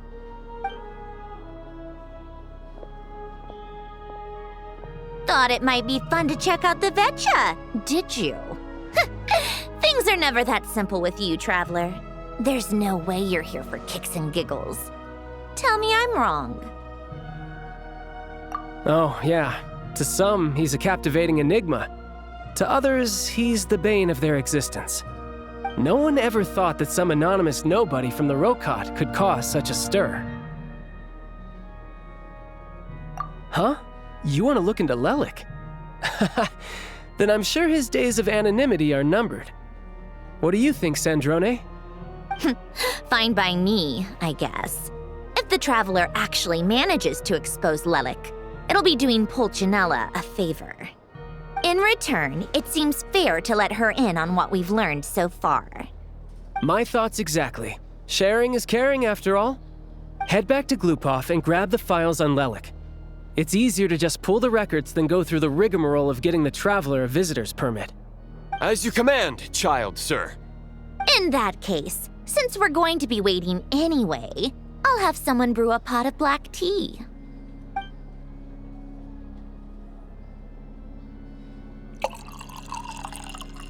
One common thread among the many incidents Lelik has been involved in is that the victims are all too scared to share any real information about him. Clearly, he must have threatened them in some way. His modus operandi is to silently infiltrate the scene and leave a threatening letter behind. But neither the letters nor the crime scenes ever yield any clues to his identity. So all these files have to offer are short statements by the people affected. They don't give us a lot to go on. If nothing else, it shows we're dealing with a trained professional who's versed in counter-surveillance. Yes, and to that point, he often strikes in highly secure locations. The victims are high-ranking and influential people who take their personal security very seriously. Somehow, Lelik slips right into their rooms without making a sound. There's never any eyewitnesses, nor the slightest trace of a break-in. If he can get in and out undetected, it means he can strike without warning. Not that that's ever happened so far, but the thought is enough to scare these people sleepless. It's hard to believe that a human being could pull this off flawlessly every time, so they switched the focus of the investigation to Faye. Unfortunately, no one's found anything yet. Careful, don't underestimate me. Although truth be told, I'd probably find it hard not to blow my cover. Direct confrontation is more my style. We haven't ruled out the possibility of Lelik being human. It's just, there can only be a handful of people in all of Teyvat who'd fit the profile. Faye, on the other hand, plenty would have the ability, but few would have the motive. No, not as strong as me.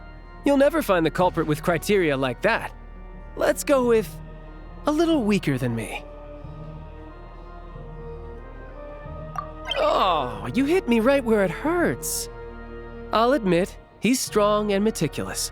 But can we at least limit this to candidates who have something to do with Snezhnaya? She's just trying to find a reference point. Stop getting fixated on who's stronger than who. But that's the most important thing. In my opinion, anyway.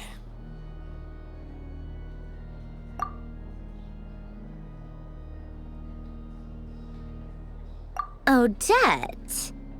Yeah, that seems about right. Her skills are solid, and she's always calm under pressure. Except she's Fatui, so the likelihood of her working against us is pretty low. But yeah, much more accurate than your previous example, at least. No, wait a moment. Maybe we should interrogate that assumption. What do you mean? Which assumption? Her Fatui identity doesn't necessarily exonerate her. And when you think about it, the Rokot would be precisely what she needs to conceal her identity. Plus, she wouldn't need to be such a pro at covering her tracks. She'd already know where the Fatui will be and when, so she could choose the perfect time to act. Oh, yikes. I was just thinking out loud. Why is this starting to sound like such a convincing theory? Still, what reason could Odette possibly have for trying to call off Project Stuja? Arlecchino would be the best person to ask. She knows Odette best. Unfortunately, she isn't back yet. Rosaline used to open up to her in private about her struggles with Odette. As I'm sure you can imagine, Arlecchino is quite a lot better with children than Rosaline was. She gave her some tips on how to handle the situation, and Rosaline managed to reach a settlement with Odette before leaving. So I suppose there were at least no lifelong regrets left behind. Beyond that, I don't know the details about that side of things. But I do know that Odette definitely has a motive to hold a grudge against Project Stuja. The reason being, her father passed away during the early stages of the project. That was back before it had been named Project Stuja, when things were still being worked out. But in essence, it's remained the same ever since. Huh, the more you know. Rosaline was always so self-centered. I never understood why she started paying so much attention to Odette. Is that such a surprise? If you cast your mind back, you may remember that Rosaline and I weren't exactly close. We had tea together a few times, but that was about it. Odette's past is no secret. Her father was a fatus and her mother was a very famous ballerina. On the surface, it looks like she followed right in her parents' footsteps. But the truth is quite a different story. After her father passed away on a mission, her mother was overcome with grief. She broke her leg during a performance and could never dance again. Odette was only interested in ballet at the time, but this tragedy left the family with both breadwinners gone. They could barely make ends meet. Per Capitano's policy, family members of Fatui who died in the line of duty had to be appropriately accommodated and provided with adequate assistance. So, regardless of how Rosaline may have felt about it, it fell to her to resolve the issue of Odette's family's livelihood. In the end, the solution they agreed upon was to have Odette join the Fatui. Right, because the alternative would have been a one-off compensation payment, I guess. In that sense, joining up was definitely the better option. Still, she must have had mixed feelings about it, right? If she doesn't even like the Fatui. It's just a theory, a possibility. But as a motive for Odette to become Lelik, it holds up. That said, I have no idea where Odette's head is at right now, or what her conflict with Rosaline was about. Plenty of people were on bad terms with Rosaline. I have no intention of trying to figure it all out.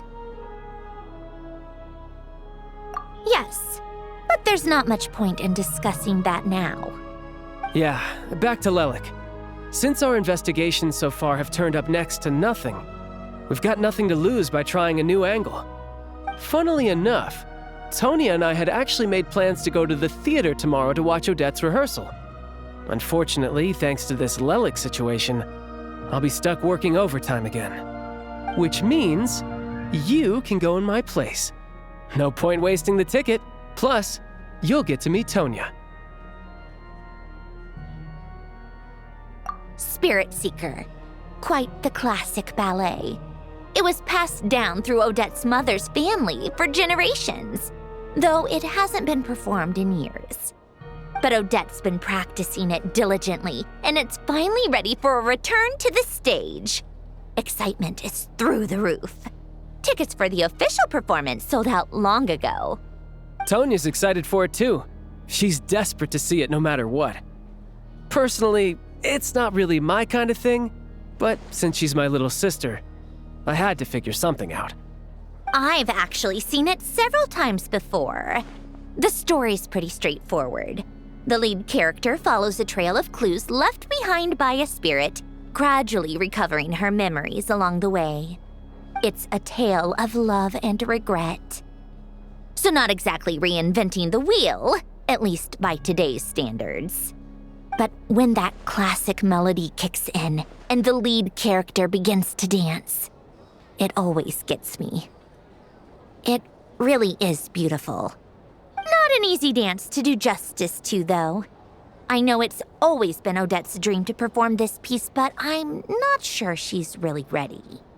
In that case, I think that even if she is Lelik, we should wait until her performance is over before we respond. I'll let you take it from here, comrade. Sounds like you've made a ton of progress today. It's good that everything's going so smoothly. Next step is to head back to the theater and get a clear answer from Odette. Either way, Paimon doesn't get the sense that she's a bad person. Sure, she might have done some pretty extreme things, but Paimon bet she has her reasons. Maybe this is going too far, but with everything she's managed to do so far, wouldn't it make more sense in theory to be even more, heavy-handed? Why leave a letter when she could, we know there are plenty of other ways to keep people in line, right? The point is, she could have gone further, but she didn't. So, if it is her, she's got some principles at least. Yeah! Well, all you can do is follow the facts wherever they lead. No change, really. But that thing Paimon told you about yesterday? Paimon feels like she can sense it more clearly now. Hearing you talk about your day makes Paimon itch for an adventure. If only she could be there with you so we could experience it all together. Yeah, I wish you could be there too.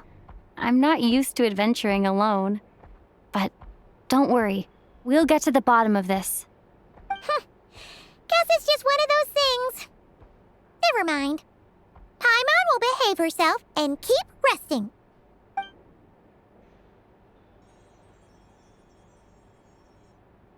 If Odette is Lelek, she may well have inside information on Project Stuja. Her father was involved with the project's early implementation and tragically died in the process. Now, she's dedicated herself to bringing it to an end. It's hard to imagine she could have gotten this far without knowing anything at all about the Tsaritsa's true intentions. When she spoke to us as a member of the Fatui, how much did she let on? And how much was she hiding? Only time will tell. Maybe tomorrow everything will be answered. Hey look! It's snowing! Could be a tough day ahead. Make sure you wrap up warm tomorrow.